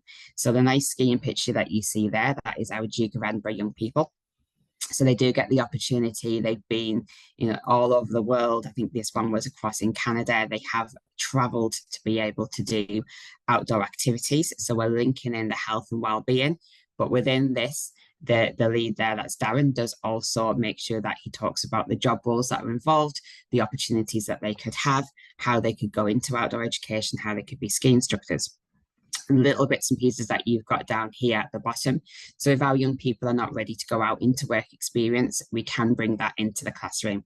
So you've got Hull Market in the bottom here, who have brought their produce and their stalls and their manner of working into a school so that our young people can experience that atmosphere in a way that is suitable for them at that period. We do then take our lessons outdoors. So the young lady that you can see at the bottom here is doing cookery skills, is doing workshop skills that you could do in a classroom, but that's been taken into a real world environment. So she is with a local hotel there, and she's doing some practice within a real world facility, but linking that to her curriculum-based lessons. In terms of virtual work experience, what we found is that there was nothing on the market that really suited our young people. So it's very difficult to get something that met all of our students across the board. Again, that had that endpoint assessment that gave them the opportunity to achieve, that gave them that certificate and that sense of achievement at the end. So we did work a couple of years ago with an organisation called Reed, who's a recruitment agency. They did have a version of this work experience that was available for purchase, but it didn't suit any of our young people. So this particular work experience was created with our schools. And the main point, again, it was created with our learners. So our learners were our tests at every point. They fed back what they found interesting. They very clearly let us know what they didn't enjoy and what they found quite boring. And we made sure that the documents and the package that was created for our young people actually suited them and what they wanted. We do change this package quite regularly. So it is a live product that we do feedback on. So Reed works with us to make sure that it is fit for purpose at each year. So it really exposes our young people to things they might not already have had. So CEOs, marketing, finance, HR, occupations that would really suit our young people that they may not be able to do at this moment in a real world is created in a work experience package that they can access for us. So this is really the reason I've flown quite quickly over the beginning, because this is the main part that I wanted to kind of highlight and focus on. So when I started 4 years ago, I wanted to conduct a lot of evidence-based research to find out a couple of things. So firstly, the level 6 qualified person that is going into our schools, is it impactful? Is it beneficial? Does it work? Now, what I found quite quickly is that in a lot of our schools and a lot of our areas, we couldn't get somebody at all. In other areas, we were almost utilising that tick box exercise phrase, because we were bringing people in who had done on paper a level 6 qualification, but were not able to transfer those skills to work with our young people. So that session that these young people were getting was not meaningful and it was not impactful. So you can see in 2020, 80% of our destination data, so 8% of our transitions to a next step setting was successful. So we had 20% of young people, when we were utilising external agencies and external companies to come in, who were successfully transitioning to a next step journey. So we did have, within the initial research that I did, a huge gap in the people that were coming in and their knowledge and skill base, and were they able to work with our young people effectively. So I started in September 2020. I did a full year on my own in September 2021. So I went into those schools in which they had absolutely nobody, and I started doing that work. But as you can understand, with the amount of schools we had and just myself, again, you can see that success rate didn't really increase. Now I managed to bring two members of the team in 2022, and they supported me initially in just meeting those schools who had nobody going in. So we still had external level 6 coming in, but just with our schools, and that increased to 93% of successful transitions. Last year, we increased the team to 7, I believe. We did take over those schools in which we found that the level 6 external provision was not effective. We also then met the need of those schools who couldn't find anybody. And our transitions last year were 95%. So I did a full research document behind this, just looking at the skill set of those people externally that were going in, the qualifications that they had, the background knowledge experience that they had, and did we find any further improvement when we were utilising our own team. So I'll go into the team a little bit more on the next slide, but the team that we have in place now are advisors who are specialised within SEN. A couple are qualified careers leads as well, but the majority were specialists with working with our young people who we've then upskilled to be qualified level 6 advisors. So last year was the full year that we had a full team on board. So as a group, the research that I did was so overwhelming that the impact of having specialised qualified advisors available was so great that we took over the whole group. So we're now a team of 10. And last year, 97% of our young people transitioned successfully into a next step destination. So our futures team provide unlimited support, so that young person can see their advisor as many times as they want. We start from year 7, so they have at least one meeting per year from year 7 upwards. And as you can see, that it speaks for itself that having that secure network in place for those young people of people that, yes, are qualified advisors, but are specialists within adapting those skills to working with our young people and understanding the additional needs that go with that life journey, and that it's not just about the college and it's not just about the university, it's about the holistic package, makes a massive impact to our young people's lives. So this is our team. We do have the majority now who have level 6, level 7 qualified advisors. We've currently got 3 apprentices who are with these guys here at Complete Careers. So Stan, Corinne and Ollie are with Complete Careers at the moment, and you will hear Ollie's journey in a moment. And they are attached independently to a group of our schools. So they make sure that not only the school has unlimited support, so they're understanding policies, procedures, best practice, they are continuously looking for the right opportunities or the best opportunities. They also have this individual attached to their learners at all times as well. So as and when that learner was wanting to speak, I was able to communicate their wishes, they've got a continuous person to do that with. And all of these people here have a specialist background within SEN. So they have been upskilled to be qualified professionals, but they've also got the knowledge, skills, and capabilities to really work with our young people. So I don't know why this slide is. Oh, so the reality that we found with that 3% who didn't successfully transition is 100% of those young people were mental health and well-being. So we've really nailed down how to successfully transition our young people in terms of getting them the right setting. But there is 3% of our young people who didn't transition, and that was mental health and well-being. So this folds into my role now being well-being as well as futures, careers, because they do for us go really hand in hand. So this is a next research project that I'm just conducting at the moment to find out if we link health, mental health, well-being to futures and careers, whether we can successfully transition 100% of our young people. So there are huge links coming out of people like the Youth Sports Trust that increasing that sports and activity will help us in the long run to be able to transition successfully our young people. So just a quick flyover our next steps. So now we are preparation for healthy adulthood. So you can see there more than just talking about careers. That picture of the football there is Stan. So Stan is one of the advisors who's currently doing his apprenticeship. He is a former... We've got about 5 minutes, Kelly, if that's okay. So, all right, no problem, John. I'll fly over it. Stan is a former professional footballer. So he does his careers conversations on the football field. So he incorporates that 60 minutes of exercise while he's on the football field. And it's really improving those young people's engagement and abilities. And then I won't go into it in depth, but also green careers is something, getting those young people outdoors. I'll hand over to Ollie. Apologies, Ollie, for the time scale. So feeds nicely into Ollie's slide. He's one of the advisors on the team. Thank you, Kelly. There's been some really nice positive things said in the comments as well. And I'm really it's amazing to see just how much people are buying into the service that we provide at OFG. So as Kelly said, my name's Ollie. Yeah, I'm current apprentice with Complete Careers and have been a level 4 qualified careers advisor for the last 10 years.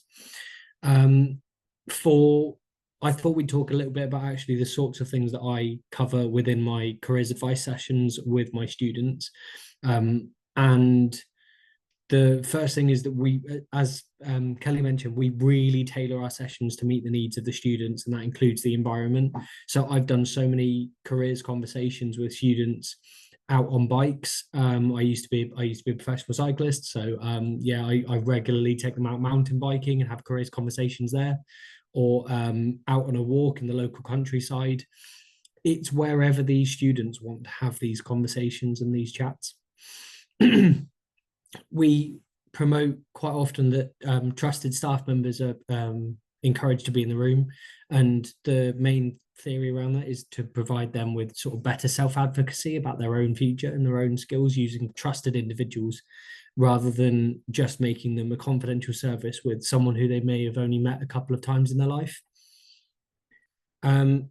We're on site and visible every single half term in every single school. I think the record I've had so far is there's a couple of students that we have seen in the last sort of 18 months or so that have seen me probably 9 or 10 times for various levels of conversations about their futures and their careers, and continue to want to access my knowledge and my services every single time I'm on site. The final thing I'll talk about is about therapeutic conversations and the fact that we're all trained in supporting these students who've potentially had quite a lot of education-based trauma in their life, and how we can then ensure that they still are able to have those and navigate those conversations with them in an effective way during our sessions and our conversations. Kelly, can I move on to the next slide, please?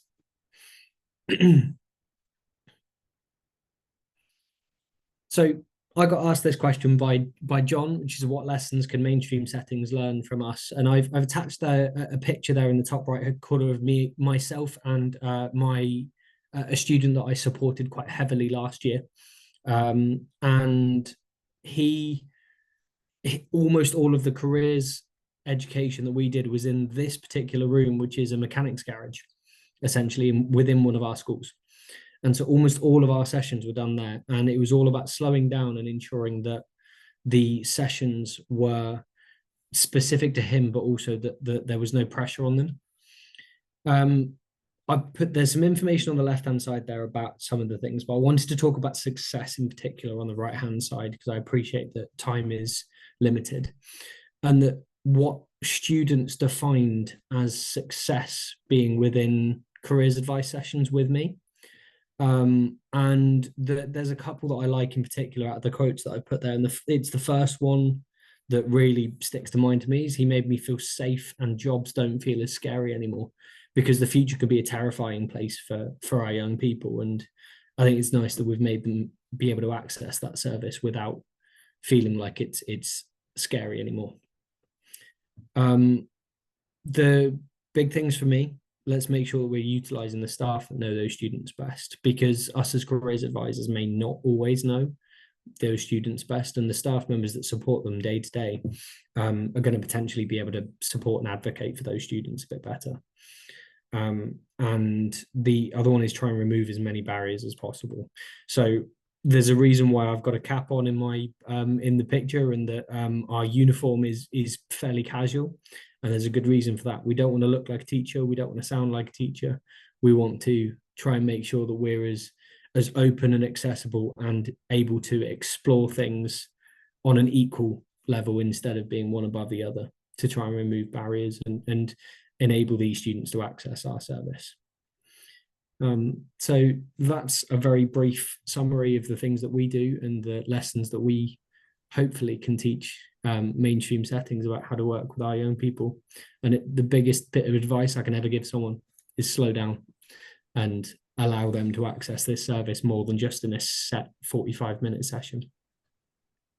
Brilliant. Ollie, Kelly, thank you so much for today. I mean, there's so much to take from that. And I think it really started just with the title, really, about, you know, what we can learn, I think, really from SENS settings. And it is all that, so much more about talking about jobs, learners at the heart.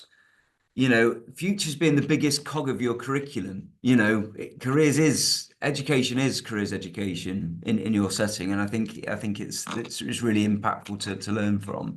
It's brilliant to work with Ollie on the apprenticeship. It's incredibly inspirational for us all.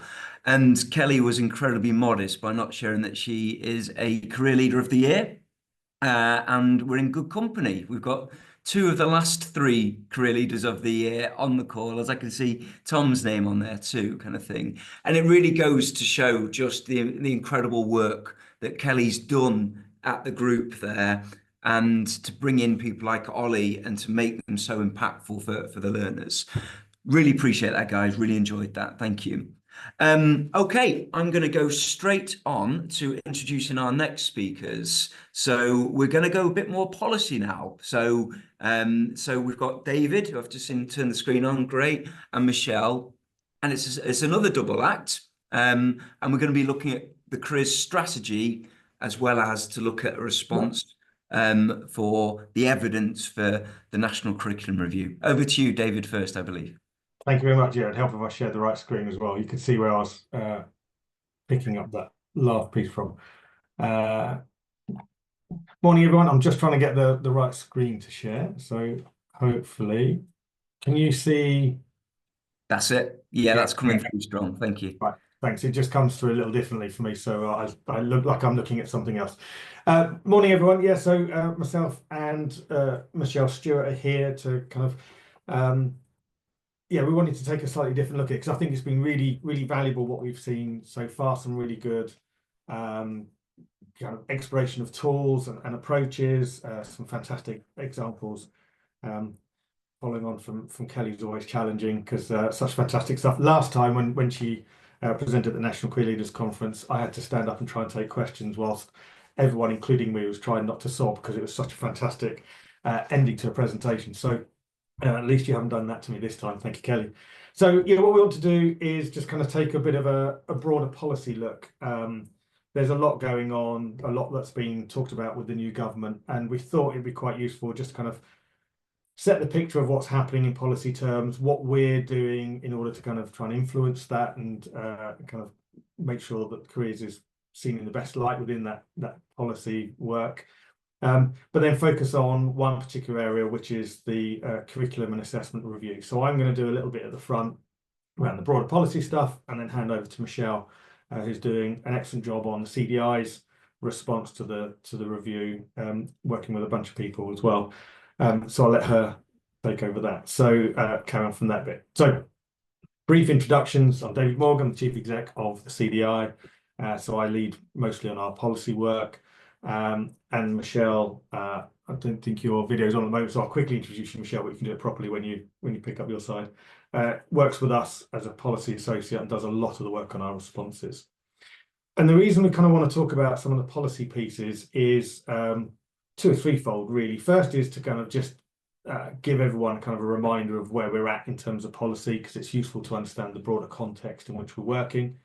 Secondly, just kind of show you what we're doing as the CDI in order to kind of champion the profession. So we have two kind of golden threads. One is supporting our members so they can do the best for their clients, and the second is to champion the profession. So it's invested into the greatest degree, so overall the system can help people across the UK.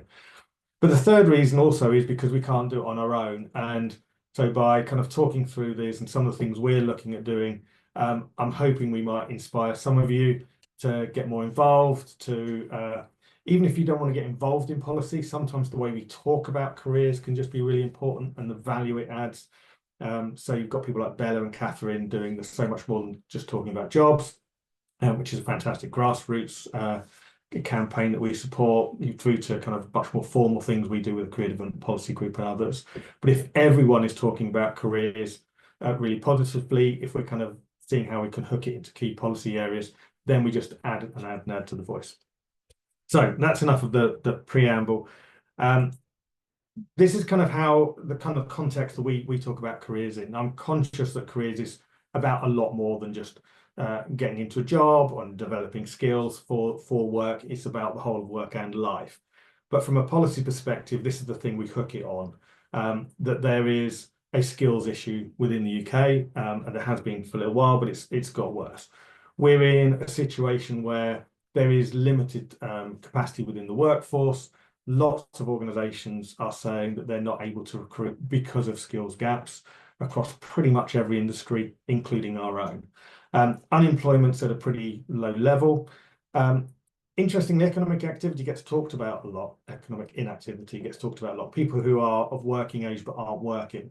But if you look at that graph, it's gone up recently, but it's actually historically relatively low since 2010, after the 2009 financial crisis. But it is contributing. So you're talking about over a quarter of the workforce are not working for various reasons. That's ill health, that's caring responsibilities, that's other choices and so on. So we have a real issue within the UK about how do we get people make the most of the skills and the workforce we have. The government are doing broader things to try and make sure that people come into work, like, you know, more doctor's appointments, more getting down the waiting list and so on, to address some of those issues. But we're focused more on actually careers, well, skills is a key part of fixing this, and careers is a key part in driving that. And there's been a lot of focus, I've put some of the reports on the bottom, a lot of focus on skills, and that's really the thing we've been hooking on for about the last 18 months, because by tying to a larger policy agenda, we have more scope for people to look at careers as an investment opportunity, rather than, well, why are we funding this, how are we funding that? It's like, well, this helps you to a bigger policy initiative. The thing with skills, what you hear a lot about in the skills discussions is a lot about skills delivery. What are FE colleges doing? What are training providers doing? What's HE doing? What qualifications do we need? Do we need to revise them? And that's an important part of the skills system. There's been a lot of focus over probably about the last 20 years on employers. We want employers to be involved. We want skills to be based on what employers need, and so on. And again, that is important. The bit that tends to get forgotten about, and the bit we've been championing since I was on the Skills Commission as a commissioner, is the individual. You have to make sure the individual is prepared and ready to engage with the skills system throughout life. Because you can have the best skills system you like, but if the individual, whether a young person or an adult, is coming into going through their life and they are disillusioned with their education, they don't have lifelong learning skills, they don't know how to manage their career, they don't see the point, it doesn't matter. You know, you've got an ineffective skill system. So our focus has really been about, you need to engage and prepare individuals to work in part of the skill system. They need to leave education with lifelong learning skills and career management skills so they can engage. We need to help people who work towards work if they're a long way away and face multiple barriers, as well as into and on in work. And we need people to be more aware of the benefits of working with careers guidance practitioners or career development practitioners.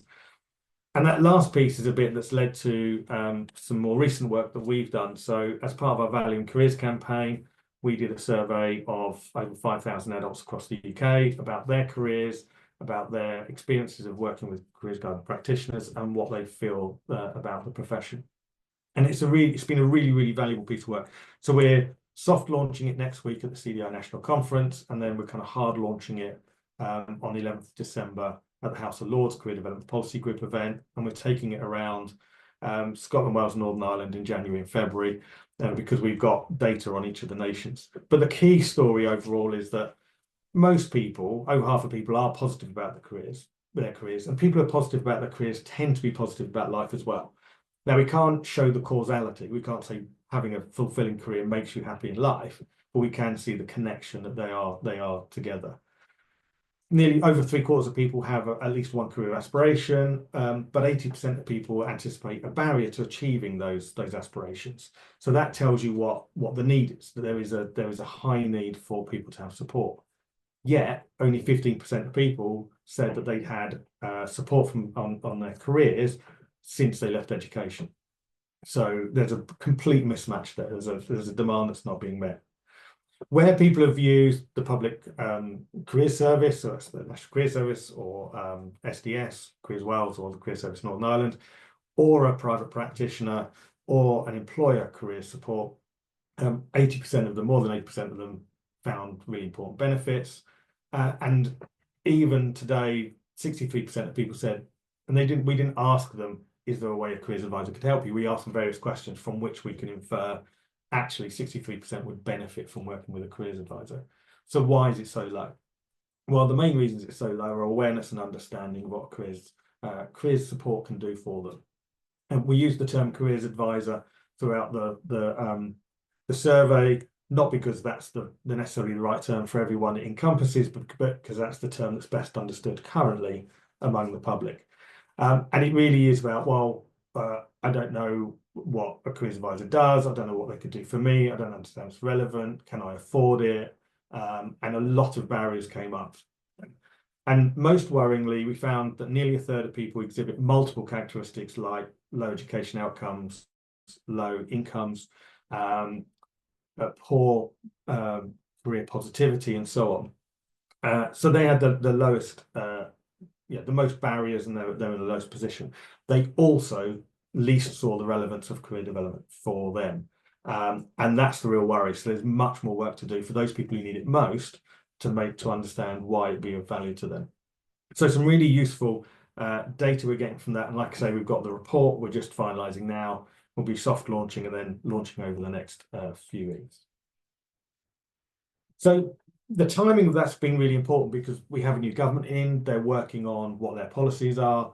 And the key to that is making sure that we can inform them and we can share information with them that helps them make the best decisions. These are the three big areas that have been announced and been talked about. So the 1,000 additional careers advisors in schools in England is a policy that's currently being worked on. We've been having some conversations with the department, and they're working through that. They're running a workshop at the CDI National Conference next week to get some further input to that.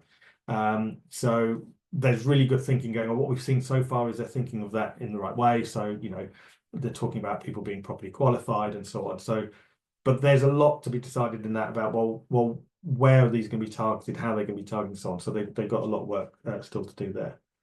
The second one is the 2 weeks worth of high quality work experience. And it was great listening to Kelly just now talking about how they do it. Our fear when this was initially talked about before the election was it would be a 2-week work placement mandated. And that isn't the best way of doing things. It adds some value, but it could detract value from elsewhere and isn't particularly good for people from with special education needs or disabilities or other reasons why they might need it changed. At the Gatsby launch, the revised Gatsby benchmark launch on Monday, the DfE did announce a little bit more detail about this, which is it's expected to be 1 week's worth of experiences of work or the workplace in years across years 8 to 9. So that could be people coming into school, that could be shadowing, and so on. And then 1 week's worth of work placements in years 10 to 11. So that could be a 1 week placement, it could be a 2-day placement, a 3-day placement, and so on. So I think what they're working towards, which feels positive, is balancing some standard and some rigor and raising the bar for those who maybe aren't delivering anything like what Kelly's talked about, but with flexibility to make sure you can meet different needs. So that's quite positive.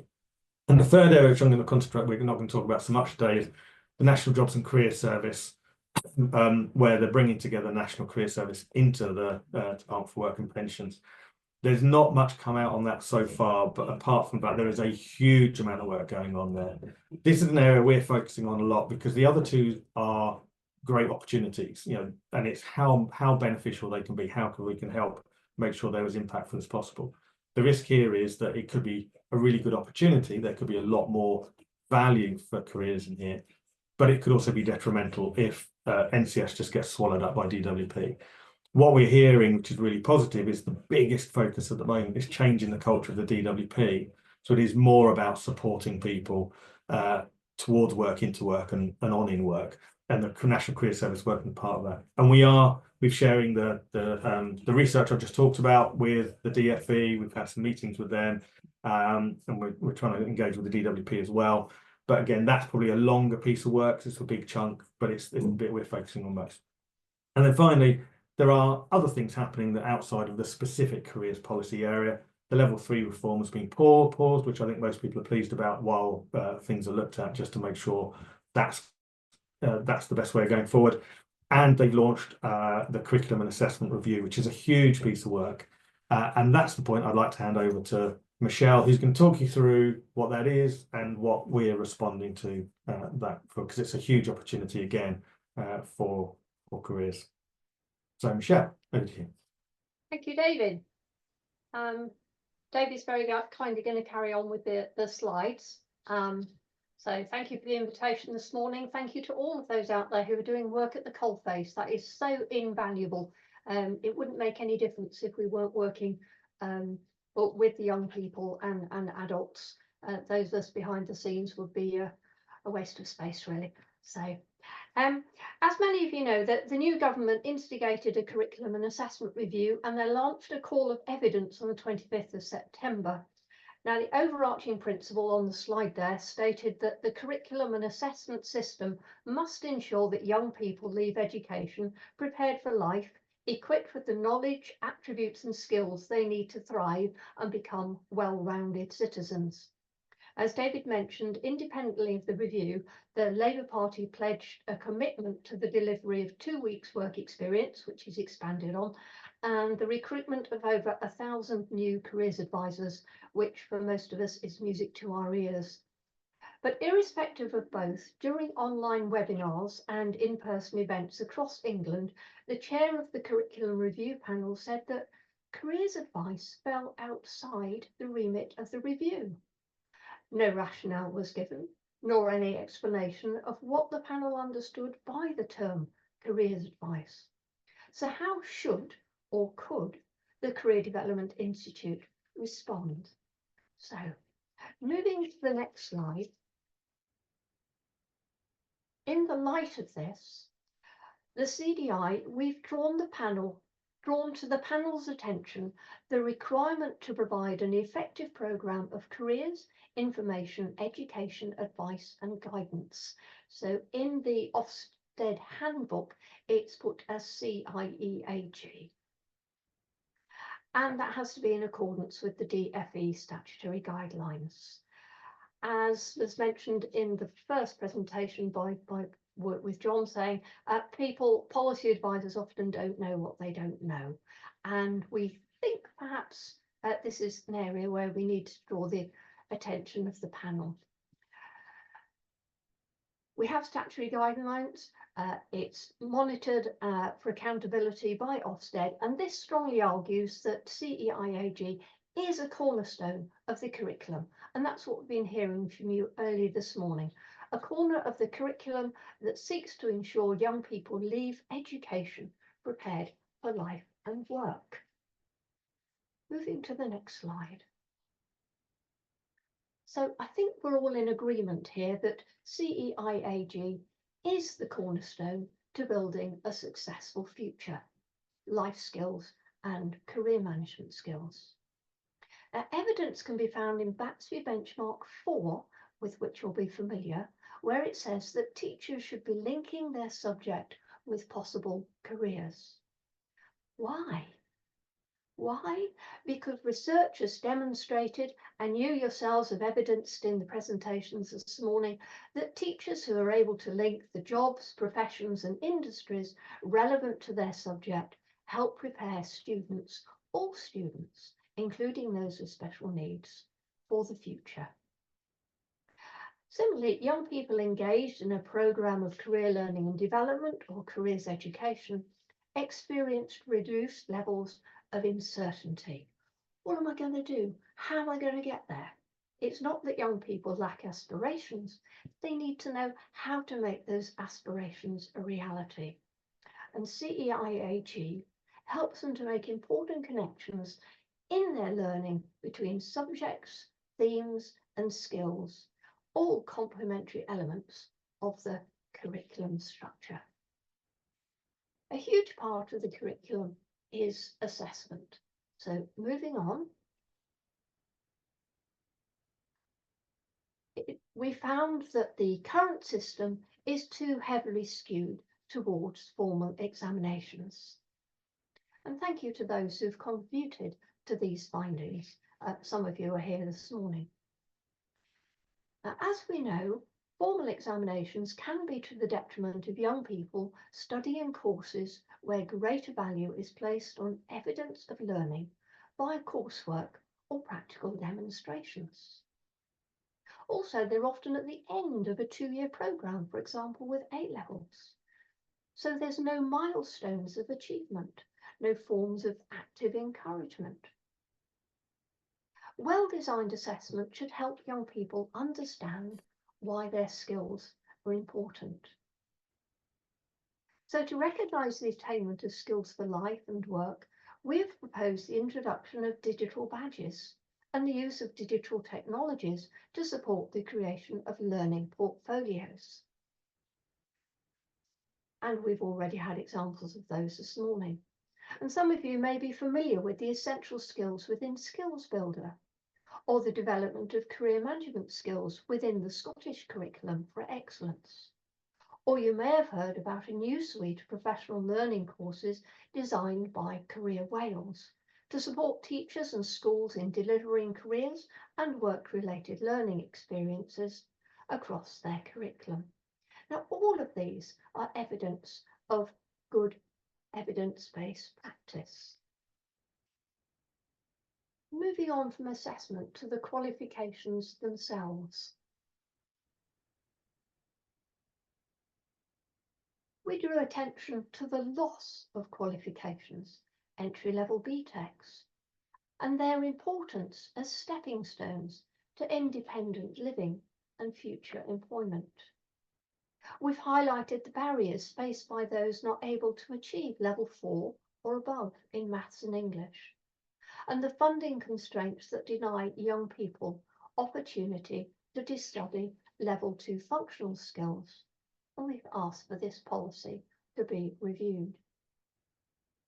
We also explained how for some the curriculum had narrowed following the introduction of the English Baccalaureate and the need for young people to understand T-levels better, whether or not they provide access to degree courses. Now, all of this is knowledge which lies at the heart of careers information, education, advice, and guidance. A key aspect of the curriculum is the support for social justice and inclusion. In our response, we have challenged the subject bias. For example, the government estimates that creative industries generate 126 billion in gross value to the economy. They employ 2.4 million people in 2022. So in terms of its contribution to our economy, the lowest status given within education to the creative arts doesn't stand up to close scrutiny. As David mentioned, we recognise there is a major gap in skills, particularly in the supply of STEM skills. Yet, in many school settings, STEM routes are limited to A-level academic routes with prior attainment entry barriers. Investing in CEIAG is central to enabling disadvantaged pupils greater access to non-A-level post-16 STEM qualifications and helping to reduce the skills gap. We argue that the curriculum should be designed to broaden career thinking of young people, beginning with primary school. A priority should be to present children and young people with the opportunity to visit diverse workplaces and meet with people working in non-traditional roles. We know that without careers, education, information, advice and guidance to enable more direct experience or personal knowledge of occupational opportunities, career plans are skewed by common public perceptions and stereotypes. And as I mentioned before, among young people who are socially disadvantaged, aspirations are high. The missing element is the knowledge of how to make those aspirations concrete and obtainable. So moving to the final slide, summarising our proposal. Within the response, we've defined what we mean by careers education, information, advice and guidance. We've set out the principles of good practice on which we think careers education in the curriculum should be based and asked for its reintroduction as a statutory requirement. We've set out what we mean by skills for life and work and career management skills as defined by Skills Development Scotland. And finally, we've emphasised the role and contribution of the professionally qualified careers advisor, able to provide impartial information, advice and guidance counselling. Ofsted found that many pupils identified meeting with a careers advisor as crucial to their decision-making about their next steps. They also found that those who had not met with an advisor struggled to see the relevance of their learning to their future careers.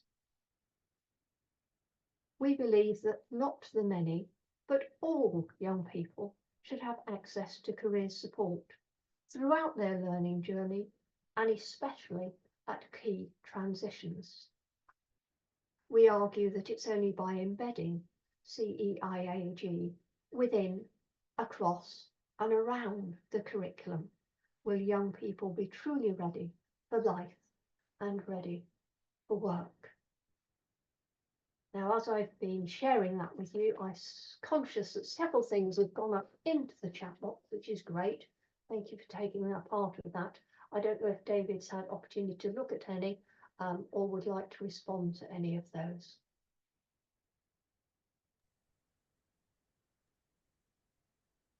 Hey, Michelle, no, I hadn't looked at any because I was screen sharing. I didn't want the chat to come up in the wrong place. But we'll I think there's a panel session later, isn't there, John? So we can pick up there, or I'll put some comments as I read. Yes, there is. So we're a little bit early. So, I mean, there might be a bit of time. Obviously, thank you, David and Michelle. So I think that, obviously both doing incredible work on behalf of the sector, and all those things that come with that as well. The Value in Careers campaign is going to be really interesting to see more of as that comes out in the next coming weeks. I've already seen a sneaky peek as well. And I think all career practitioners can really get behind that and feel quite heartened by that. And it was really interesting to find out more about some of the noises behind this this work-related learning as well, and 2 weeks worth of work experience to say, well, what does that look like it might be coming through? So thank you for sharing some insights there, as well as things like that, you know, the skills gap and career management skills.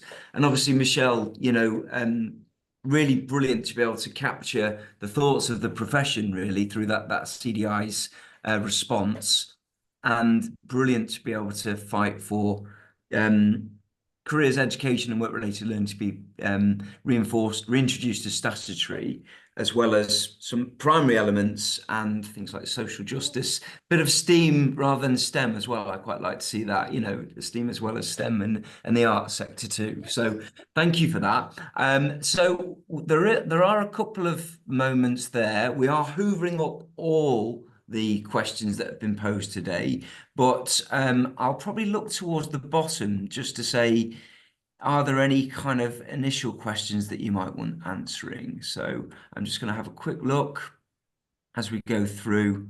There are a few bits on. Sorry, Michelle. So I would add, one of the ironies in England is that, you know, the statutory guidance recommends that to provide guidance counselling, you invest in a career professional qualified to a minimum of level 6 in a career-related subject. And yet for adults, the required level for the National Career Service is level 3. Fortunately, most hold level 4.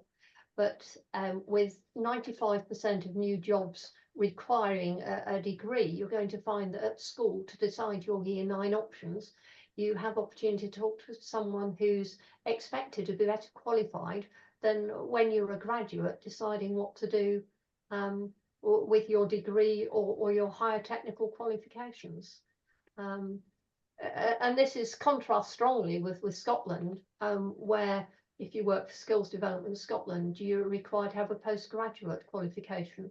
And in Wales, aside from having a smattering of Welsh, which can be a barrier for some, you are expected to be qualified to level 6. Indeed. Can I just pick up some of the work experience ones, John? Because there's a few around them, just kind of clarify. There's a couple of comments around clarifications. So yeah, so it was Monday's launch of the revised Gatsby benchmarks, and there was a video from the Minister Baroness Jackie Smith, and then a presentation from the DfE in support of the Gatsby benchmarks. They are going to be included in statutory guidance from early next year to be acted upon from September next year. But they're not a radical change. They deliberate. Well, they were hoping to, and the feedback came back that the core is correct, and so they're going to be an evolution of. So there shouldn't be major swings and changes. But in the DfE presentation, they talked about the work experience. So at the moment, we don't know any more than that's what the 2 weeks looks like up to age 16, key stage 3 and 4. It's the 1 week in key stage 3, 1 week in key stage 4. Week 1 more focused on experiences, and week 2 more on placements. And there was a question, and some of the comments have been raised are absolutely right. You know, how are we going to get employers to engage in this? How what's the funding to help all this happen? And I think that's the bit that's going to come through yet. So they haven't shared anything about the more detailed design. We've John, you were one of the authors, I think, weren't you, of the CORIS Community of Interest Careers Education paper that we've shared with the DfE that kind of gives more of an overview of it. I think it's probably one of the things that's helping influence making it a more flexible model. But there, yeah, all these challenges are the challenges they need to look at. In the manifesto, there was 85 million in the manifesto, Labour Party manifesto, against work experience and strengthening careers. That obviously includes the 1,000 careers advisors as well. And it's not clear when that happen, but I think what we're looking at is for probably a good chunk of next year, still working through the plans and what things mean, and then the implementation of that and beyond that. So we don't have any more details at this time, but just to clarify where that came from. Yeah, no, that's really helpful. Thanks, David, because I think a lot of the comments in the chat are questions around that, and I know a lot of people are answering those and contributing to those. So that's really helpful to hear directly from the source. Well, from hearing from the source, I guess, in person on Monday, to be able to present that back, David. So thank you. I'll put that link to the work-related learning paper that we did through the CDI's Community of Interest group for careers education. I'll put that into the chat so you've got that. It will probably help actually to, it describes pretty much what David describes as about a planned and progressive approach, bringing in virtual, remote and physical to work-related learning. But I think really what's emerging overall so far in the conference is that, there's a couple of times we've used this term about policy advisors not knowing what they don't know kind of thing. And I think this is the part really where I think we have, trying to use our voice and trying to use our influence kind of thing to be able to champion for best. So there will be challenges with it, and it's making sure we feed that into the systems kind of thing. So I think together we can be quite strong in that sense. So it is 11:59. Which means that you've got an extra minute to your break, and we'll come back at 12:15 with all the speakers from this morning ready to go for a bit of a panel session. So thank you everyone for David and Michelle for your contributions there.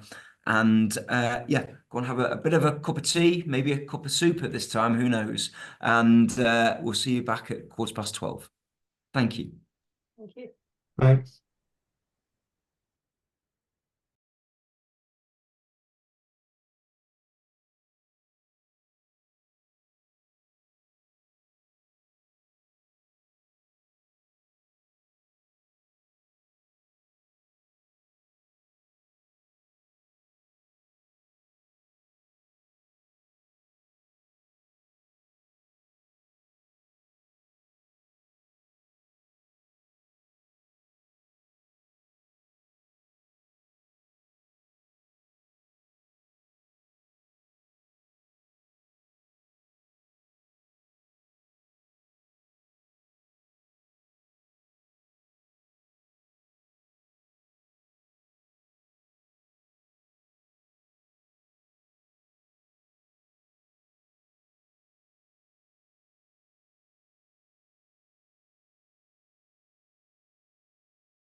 Hello, everyone, and welcome back.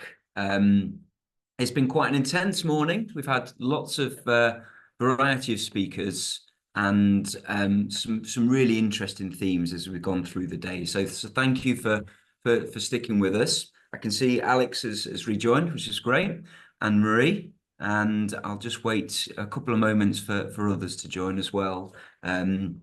Michelle, David, Kelly, and Ollie. So I think really what we've been doing in this throughout the day, and especially big thanks already to Kerry and to Jenny in the office that have been pulling the strings essentially, and they've been hoovering up a lot of the questions and they've given them to me to help with this part of the session. So it's just about, so that we can run to time, we try and make sure that we go from one speaker to the next and we capture that and we don't lose some of the really important comments and questions.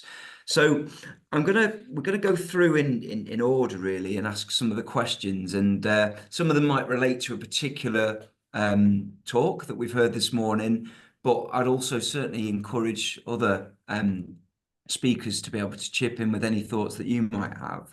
So to start with, it was mainly, I mean, Alex did a great job of completely inspiring us all about what the world looks like and what change is going to be quite imminent as we progress through. There's some comments and questions around that. I'm going to come to one from Davina, and who was saying in a more reflective question. So, and it's like, well, so AI has its use to optimize our efficiency, bringing agency back to people, but not taking away from the human touch. I'm thinking that the essence of industry, that's the essence of Industry 5.0 kind of thing. So I think part of that, and again, I don't want to speak for you, Davina, but it's about being quite reflective with what she's listening from you, Alex, and thinking, well, yes, there is change. Yes, it is coming. And yes, it's going to be quite scary kind of thing. But it's about how do we work alongside robotics, kind of thing. And that human touch element there, and that people and robotics as part of 5.0. So can I invite you just to elaborate on that a bit, Alex, just to say, well, it's more about that impact, I guess, on young people's future, and perhaps more for us as career practitioners about how we then kind of like, control that narrative a bit more about, what AI will be doing and what AI won't be doing, and how we kind of prepare with that. Is that okay? Hi, John. Yeah, thanks for having me back in. Well, the first thing I'd say is that the future is unknown and unknowable, but there are known unknowables. So what we mean by that is that there's going to be disruption. There's going to be those who capitalize on the disruption, as always with every change, and those who get left behind. And if we look at, for example, the city I work in, there's 15,000 18 to 24-year-olds unemployed. That's about around 15% who are NEETs. So things aren't working brilliantly now. And if there are left behinds now, wait and see when automation really has impact over the next 3, 5, 7, 10 years. So I'm really big about, the idea that we're all learners in this space. And actually, it's not the young people. The young people are very adaptive, very malleable, very open to change. I'm not really pushing against the wall there. We tend to find some of the adults who've got so many more years of experience who aren't quite capturing the speed of the dynamic, fluid changes that are happening. And also because it does cause a lot of difficulty. So, for example, Mustafa Silliman, who is head of Microsoft AI, has said in the last week that he expects, significant automation in terms of, agentic workflows within 2 to 3 years. And what's really interesting is that the mainstream media is not covering this. Bloomberg, which most people aren't listening to, really does do well, which is obviously a special channel for business and industry. but most people aren't looking at Bloomberg updates on AI, and they really are fantastic. So I would recommend that as a great outlet to, you want to sort of find out what big firms are currently doing with AI. And there's so much happening in every single sector. I mean, I could show you, I could present for a whole day on every sector's current significant impact on AI. You know, even last year when we first chatted through this, John, I was showing you about impacts on architecture and impacts on finance and impact on, you know, production and all the rest of it. So the challenge is for us to all be humble and realize that both opportunities and risk of being back to reception. And what's really interesting, just to sum it up, is that that's a great leveler. You know, as I mentioned in my presentation, a PhD computer scientist who lectures at £5,000 a day and writes books on management consultancy said that he needs the future readiness resources because the pace of change is just so fast. And my role is to break it down as an experienced teacher into sort of compartmentalize, well thought through, to distill out the essence of what's required. So we're just a small piece of the jigsaw puzzle, but my main thing is to encourage everyone to adopt those, you know, openness, willingness to explore, and recognize that whatever you play with today, whatever resource you play with today, won't be the same resource in a month's time and a year's time. So constant openness to change, and that is challenging. Brilliant. Thank you, Alex. And to be honest, that goes on to a question around kind of career, around how it affects the practitioner, which was a question of yours, Michelle. So, you know, and I know you've got your hand up there. So, you know, I wonder if, you know, as part of, you know, you're coming in now to comment, you can maybe also ask some of that initial question that you had around the skills of the advisor as people get older, kind of thing, and how do they stay in touch and keep in touch. Over to you, Michelle, if you can. Yeah, I was going to say, you know, if people are looking for sort of practical examples of what they can do, and the underpinning theory for this, they might want to look at the work of Niles, Spencer, and Amundsen, Yoon. There's a great book called Career Recovery: Creating Hopeful Careers in Difficult Times, and that looks at the importance of acknowledging this positive uncertainty when we're working with clients, because it's only by acknowledging it and some of the challenges that we're going to face that you can reignite that sort of hope that there is something that we can do, that there is an element of personal agency always, but it's recognizing what lies outside our control and what is within our control. But I just thought it was worth highlighting that.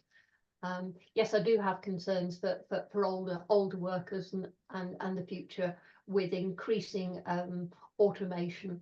You know, having worked with people with dementia who can no longer remember processes of how to make a cup of tea. And I think we are creating problems for ourselves for the future, but I think that's a separate issue. As I said, if people want to read a bit more about what is known as hope action theory, they may find that useful. And that particular book by Niles, I'll try and put it in the chat. Excellent. It's got some really good practical exercises to help people manage that uncertainty. Brilliant. And I mean, just building in on that question part then about, you know, preparing people to kind of stay up to date and things, especially career development professionals kind of thing. So again, I just wonder if we can kind of elaborate a bit more on that one. But I'd be interested on more of your thoughts, Alex, but also from the sector response with people like David's thoughts and Marie as well about how we can get some of these resources to career leaders and career practitioners. David, I'm going to come to you first, if that's okay. Yeah, if you can hear some noise in the background, I have a plumber doing a lot of sawing just there. So if it's disturbing, I'll talk. Yeah, I think the first thing to say is whether you like it or not, and whether you want to react positively to it or not, you know, things are going to change, and not liking it or not wanting to react to it is not going to stop it changing. So it is important that we take a view and we work forward to it. I think, yeah, some of the stuff we're doing, so we've put out policy about the ethics of working with AI and what practitioners should do in terms of AI, in terms of the ethical considerations. We've got Michael Labaleskier and Marianne's training on AI, which gets updated every time we run a cohort. So there's some basic things we can do as a profession to kind of stay aware, think about how we're working, and as the tools develop, keep updated with them. And there's a lot going on in terms of different organisations, different groups. I know Deirdre Hughes is doing a lot of work in this space about tools and approaches and so on. So I think there's quite a lot coming out. The challenge is, and Alex said this, it changes rapidly. So things need to be fairly dynamic. If you spend 2 years writing a book about AI now, it's out of date before it's published. But so I think it's trying to stay in touch with a balance of views and what some of the tools are that you can practically use, and start maybe with the simple things, the things that might speed up your work, so things that work in the background. You know, we have team meetings now where people use things like Otter AI or Copilot things to take notes of the minutes, summarize the action. So there's some really simple things you can do to get used to it. And then you can build your own skill set as you get more comfortable. But I think not doing anything is probably the most risky thing to do. Understanding what's going on and how you can learn from it, and looking at the resources that are out there, it's the only way to go. But your level of comfort will build as you use it more. Brilliant. Ollie, do you want to come in there, please, if you can? Hi, yeah. I just thought I'd say I think it's really looking at AI is a really fascinating and interesting and new thing that a lot of people are looking at the moment. And I think one thing to consider that from a careers advisor's perspective or a careers professional's perspective is that I think quite often we feel like we need to know absolutely everything about every industry and every new technology that we that comes out. And I think actually it's really important to try and explain actually that some of the best careers guidance that you will ever do will be exploring a subject together with an individual. You don't need to have all of the information available to you at all times, and instead make it a learning opportunity for everyone as well. Because I think we're very, very good as careers professionals to know little bits about so many different industries and experiences and skill sets and all the rest of it. And that's brilliant. But, you know, why not make it a learning opportunity between all of you and actually learn and explore it together? I think that is such a valuable point, Ollie. And this is something that we've been with around careers for decades, kind of thing. So it could be when psychometric tests were coming through. It could be more about when social media was coming more and everyone was thinking they're having to do digital resumes and things like that. So, and I think it's probably less about the digital skills of the practitioner and more about awareness of supporting for the clients to be able to help to make sure that they can utilize their existing skills, but you can utilize your career management skills and knowledge and empowerment, coaching and support to enable them to be able to move forward, to develop those knowledge, skills and attitudes. So I think that's really powerful and really important to capture, along with Michelle's comment there in the chat that's, you know, doing nothing doesn't mean nothing is happening. And I think that's really crucial, that distinction then, to say, well, you know, we can bury our head in the sand, but things are still going to move. Marie, sorry, can come to you if that's okay. I think I'm reflecting on how big the conversation's got today, and rightly so. I think it's worth sitting in that space, but I find careers potentially overwhelming anyway.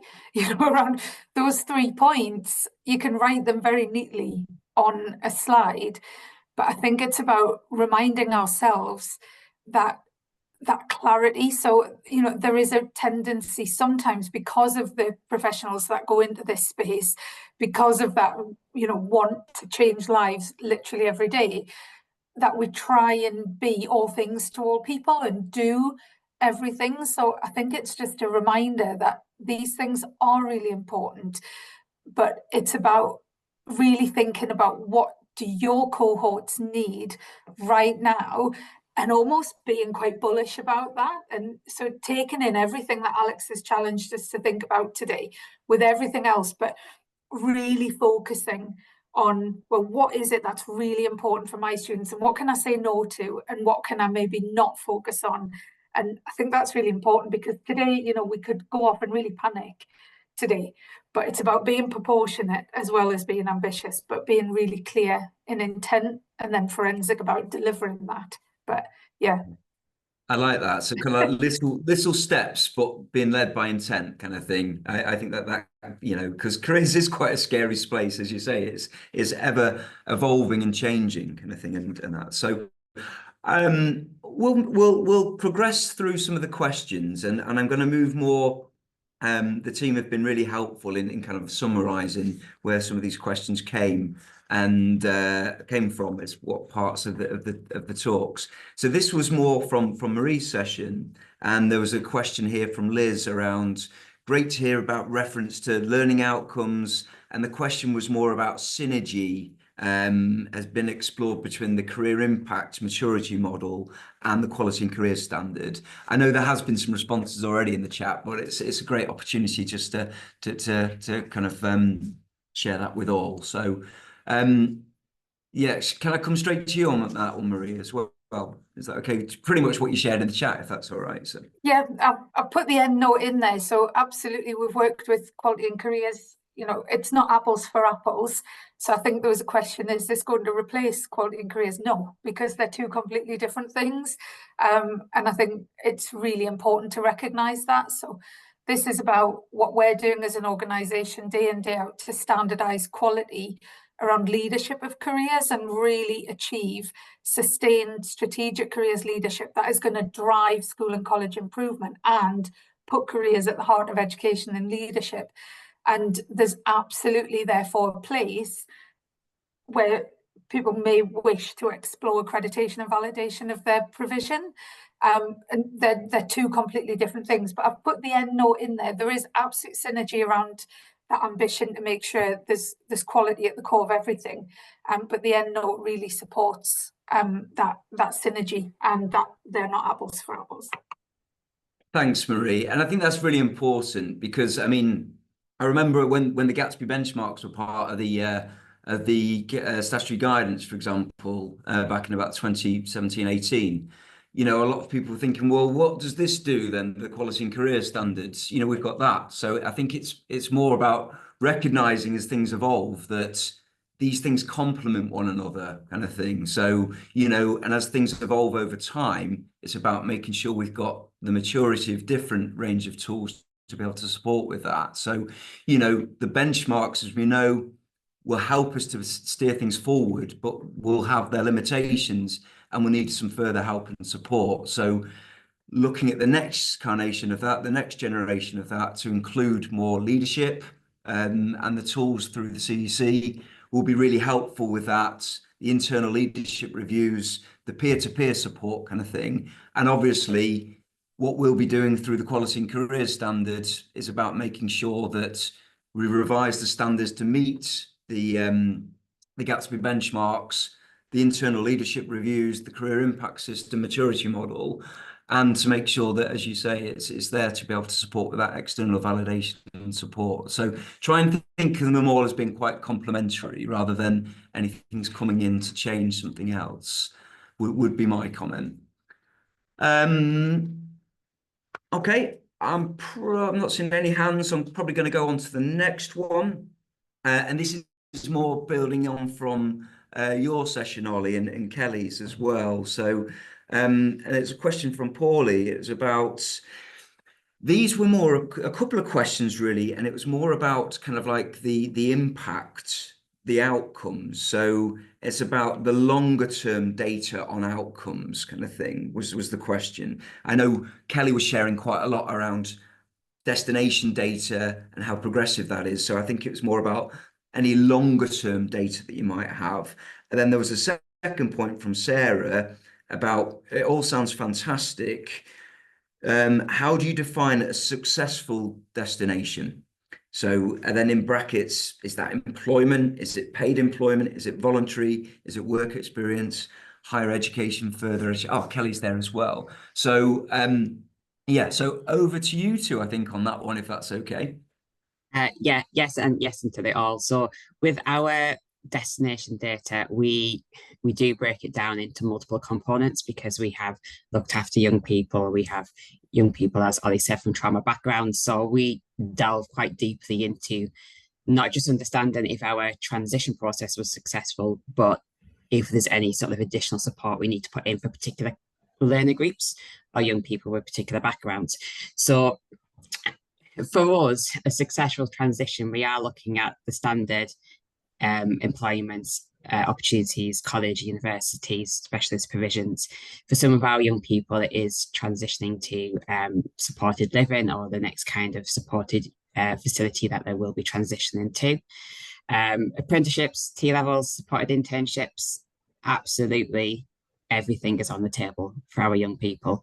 So if we have a young person who isn't going to transition, so a young person who at the moment, as we found, social, emotional, mental well-being is not able to continue to a next step, our support doesn't stop there.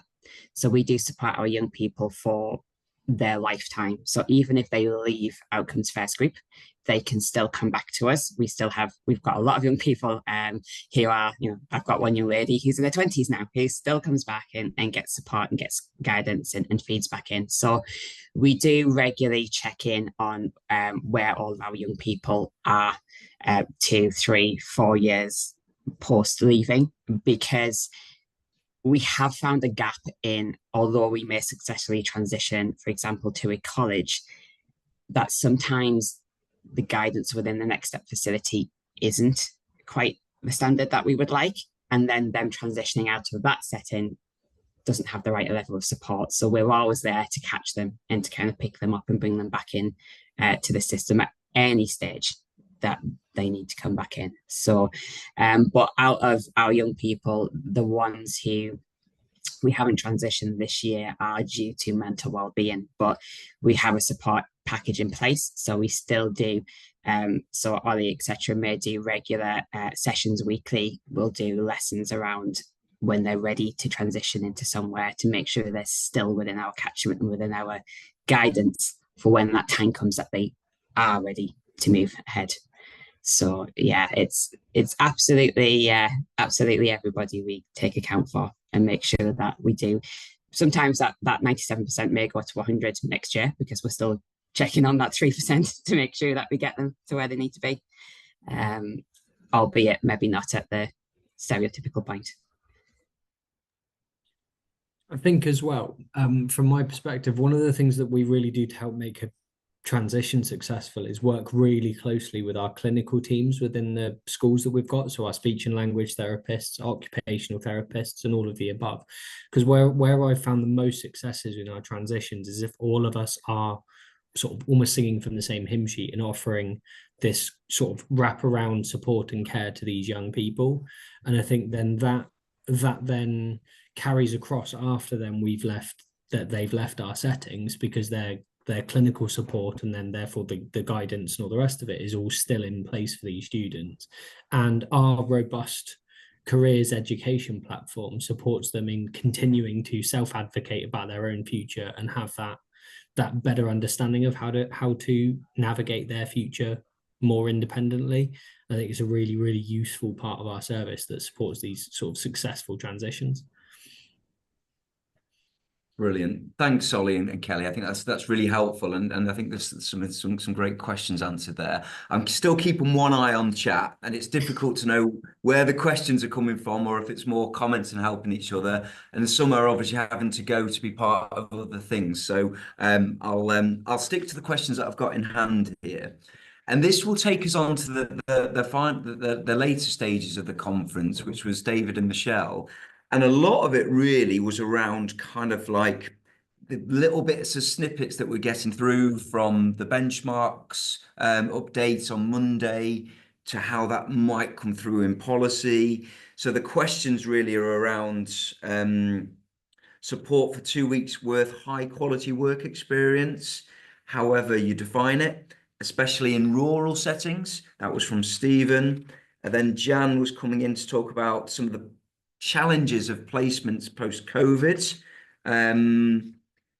and safeguarding challenges for children in the workplace.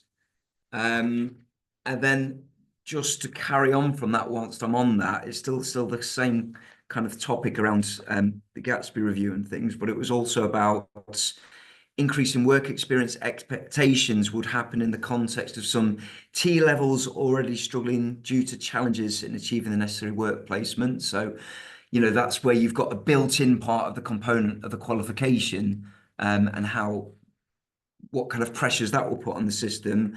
And finally, there's something there about disappointment that the new Gatsby Benchmark 8, this is from Lucy, doesn't specify impartiality, independence, and qualified to level 6, or even qualified advisors.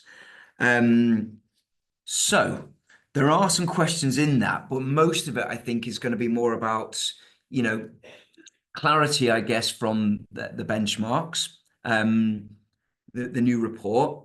What I will say there, from my perspective, is that anytime anything new comes along, be it statutory guidance or reports such as this, what we do is we spend a good bit of time doing a bit of a critique of that and kind of like providing a bit of a summary for our network. So you can expect that coming in the next week or so. It's probably going to be the weekend by the time I get my head into that fully. I'm still at the executive summary stage at the moment, so I can't really comment other than to know that I will share with the network our summary when we've got that available. Ollie's got his hand up. David's got his hand up, so I'll come to you first, Ollie, if that's okay. Hi, it was just that there was a question in the chat from Laddie, saying, do we use immersion rooms and VR headsets to support students with work experience in futures? We do regularly. I'll give an example of one of my schools who has their own immersion room on site, who uses it as a way of allowing our students to experience workplaces from a safe environment prior to them going out to visit those settings. And that's not just within a sort of a careers perspective. And again, coming back to the fact that we're futures advisors instead of careers advisors. So if they've never accessed a train station before, never been on a bus before, any of these sorts of things we put up on our immersion rooms and use them to allow these people to sort of access their and develop their own independent living skills. And yeah, that immersion room is used daily at that particular school, and a lot of our schools have them installed now for those reasons. I think, I mean, I'm sure Ollie will be quite happy to share his contact details as well. So if you've got any specific questions around this, I'm sure, you know, everybody here is incredibly generous with their time, kind of thing. So I think it's worth, you know, keeping hold of those networks. David, can I come to you, please? Yeah, just to pick up on the last question first, I guess. Yeah, so the Gatsby benchmarks doesn't specifically say a level 6-7 qualified careers advisor, but it refers to a careers advisor all the way through. I think I tend to use the word informed. Yeah, our language would be impartial and informed qualified careers advisor. But I think what you've got to consider is the last benchmarks lasted 10 years, well, 11 years by the time the review's finished. And this revision wants to last similarly. So the language is going to be a little bit more generic because, you know, things might change. What if it became minimum level 7, for example? But all the way through it refers back to the, you know, in these are careers advisor, the role of a careers advisor, the importance of a careers advisor. There has been nothing in all the work in the preparation for it that certainly we've been involved in that suggests any desire to downgrade it. And I think it's around page 14. There's a clear statement about a strong encouragement for all people, careers advisors and careers leaders, to become members of the register. And that sets a prerequisite for got to be level 6, level 7 qualified, got to be signed up to the Code of Ethics, got to do the 25 hours CPD a year. And we've had some conversations with them about, you know, we've had some issues with the register this year, but where that's going and the fact that will build and become more powerful. So I think embedded within it implicitly is the fact that careers advisor role is really important, and they should be qualified to the appropriate level, which is level 6, level 7. We've got no expectation the statutory guidance is going to water that down at all. Like I say, from the conversations we've had about some of the other policy areas like 1,000 careers advisors, there's been no indication that that's about a watering down of the quality in order to get the quantity. It's been very clear to me that so far that the quality is sacrosanct as well. So I think hopefully you can put minds a little bit at rest of that. Excellent. Thanks, David. And on to Michelle, please, if that's okay. Just to endorse what David has said, we're reviewing the career development professional hire apprenticeship at the moment, and there is still going to retain the requirement for a mandatory qualification to give eligibility to register.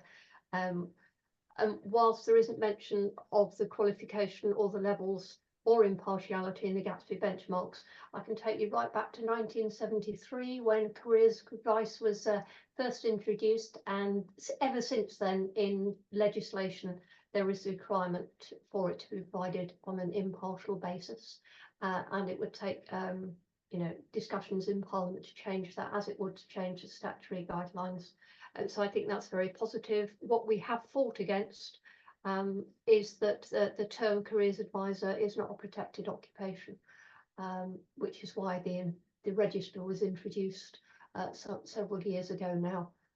But I haven't seen anything, I've read anything that seriously threatens the reduction of the quality, and where there are concerns with people finding it difficult to find people qualified to the right level, is surely an argument for greater investment, not a reduction of standards. Excellent, thanks. So I'm going to start bringing things towards a close for the conference today, and just wrap up with some closing thoughts. But just as I'm setting up a couple of slides, I don't know if anybody was brave enough to be able to tackle the work experience part of that, and the employers and getting their placements part that was part of some people's questions there. So it'd be great if anybody would like to share any insights there as I'm scrabbling around trying to get my slides up. Marie's got a hand up. Excellent. Thanks, Marie. I love talking about experience of work, so I'll wade in. But I don't think there's any kind of great surprises when we consider how we've been speaking about and thinking about experiences of the workplace for a long time now, in particularly in tandem with learning outcomes being core, progressive, responsive careers provisions. We should feel quite well prepared for that evolution of progressive approach to experiences of workplace, and that actually it's that equivalency that is absolutely inbuilt into students' career learning journeys, rather than kind of just defaulting to one model of experiences of workplace. So it's certainly something personally I'm really excited about. I understand kind of the logistic challenges, but it's not dissimilar to what a lot of institutions are already taking as an approach, that really progressive starting early with that incremental sequential experiences of workplace building up to that career readiness. So it's certainly something to be excited about. Excellent. No, thanks, Marie. David, I know you've got your hand up there as well. Is that a new hand? So yeah, just kind of on that point. I think on a broader point, we had a presentation from someone at CDI lunch about the policy work, and there's a really interesting observation they made, which is everyone's been used to a government for the last certainly at least 6 years, probably longer, where they come out and tell you what they want to do and how they want to do it, and everyone jumps up and down a little bit and says, oh, we're not sure about that, or we don't like this bit. What this government have been doing, and this is what the person observed, is they're coming out and saying, this is what we want to achieve. You're the experts, you tell us, you work with us to work out how to do it. And it's come across to some people as, well, there's no plan.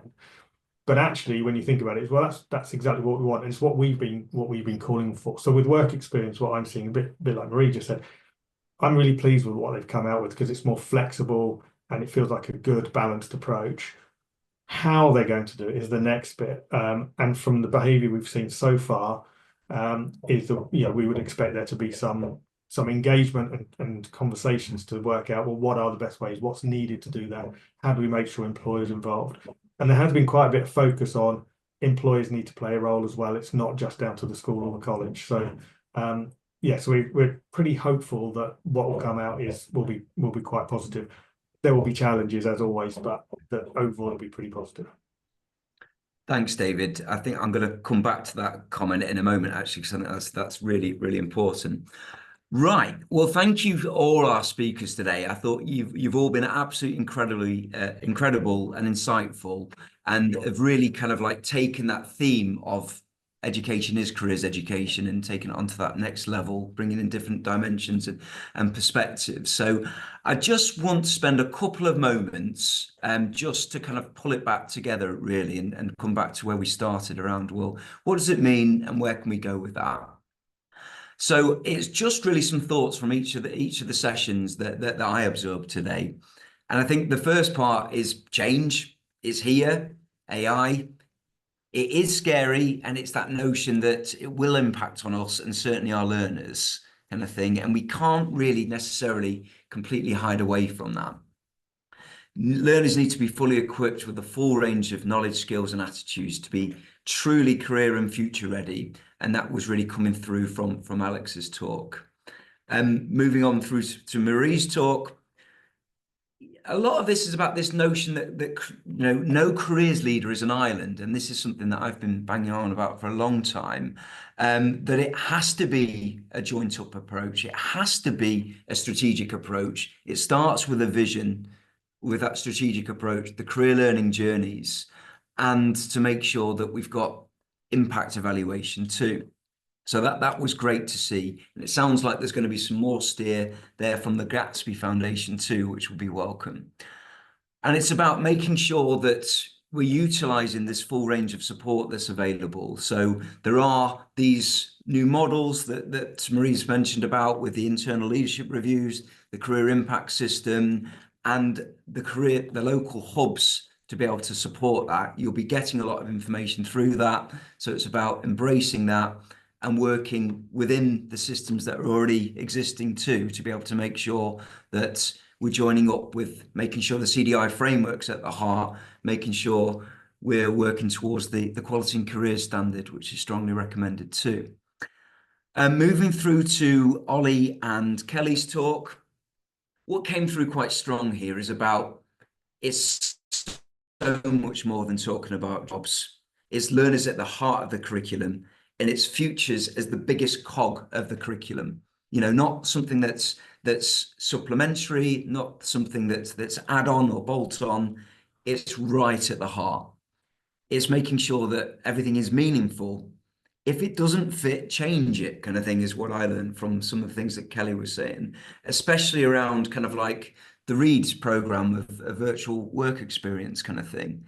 Well, let's see if we can work with Reed to be able to adapt something and make something for our learners. Incredible stuff. I love the stuff around the challenges that are coming through with well-being. Interesting what Alex was saying as well about perhaps those that are being left behind. There'll be growing numbers. So it's about how do we kind of support their well-being, and how do we kind of bring that into careers and futures, and making sure there's dedicated time on the curriculum in a holistic approach to the one-to-one guidance and care and support around the side. Challenging convention, essentially, is what I really got from Ollie and Kelly's session.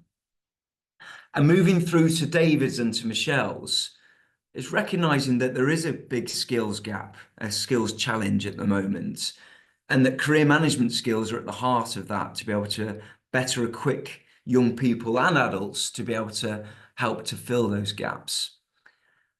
Really exciting to be in career development at the moment, with some emerging research coming from the Value in Careers campaign. We should all have some data at our fingertips in the next couple of weeks to be able to show more essence about why we do what we do and how it lands with the general public. And some early things there about connections with fulfilling careers and overall happiness kind of thing. So things like that are great evidence to have emerging. We heard more about this balancing approach to work-related learning that's progressive from Key Stage 3 through to Key Stage 4. And it's not 2 weeks of work experience, 2 weeks worth of work experience. And again, I put that link in the chat to the work-related learning paper that we've done as the co-ICE group of CDI, that you could find quite helpful, quite, you know, as early as now to be able to follow on from. And again, moving through to the work that Michelle's doing in capturing the sector's thoughts around the national curriculum and what we can change. It's interesting to know that careers advice isn't in scope for the review, and that we've got a job there, of course, to be able to make sure that people know what careers education, information, advice and guidance is. You can't really have one without the other. So it's about an educating role as part of this. Policy advisors don't know what they don't know. We keep coming back to that as a phrase, and it's really important.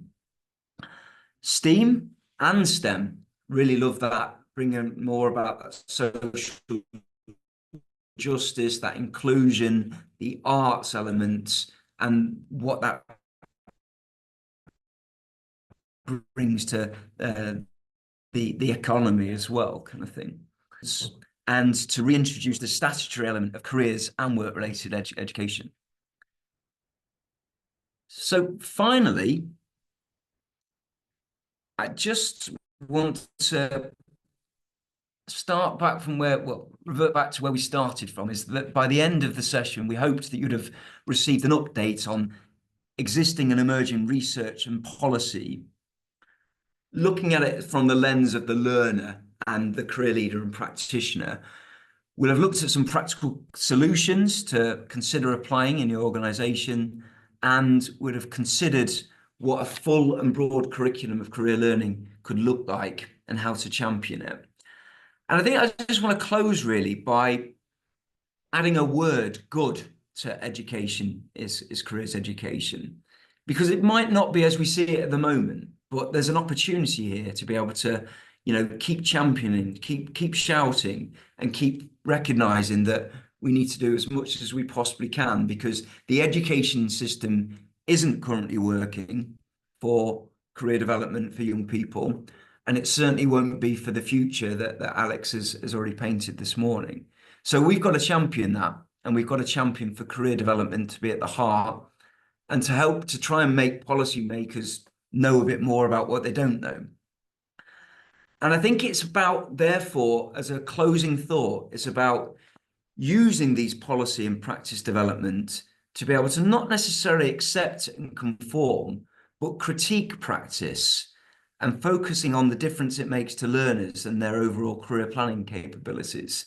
Because if it isn't, we've got to make ourselves ask the question, well, why are we doing it? And that's exactly what Kelly and Ollie were describing back to us, to say, well, is this working? Is this policy change working for us? If not, well, why are we doing it? And feeding back to David's final comment there, which is about, it looks like overall the approach of the government is to say, well, to get more ownership then, rather than being terribly prescriptive, to be able to say, well, let's feed into you about what you think good looks like. And I think it's about using the mechanisms you've got with David at the CDI and Michelle, Marie at the CEC, to be able to say when it's not working, and to feed this into the system to be able to keep championing for change and for better careers education as part of a good education national curriculum. So I'm going to stop sharing there, and I'm just going to finish by saying a huge thank you to everyone for being part of the conference today, for giving up your time for attending today. Massive thank you to all the speakers, and massive thanks to Kerry for organising all the packs and for sending those out, and to Jenny and Kerry for comparing, I guess, pulling all the strings of the conference today.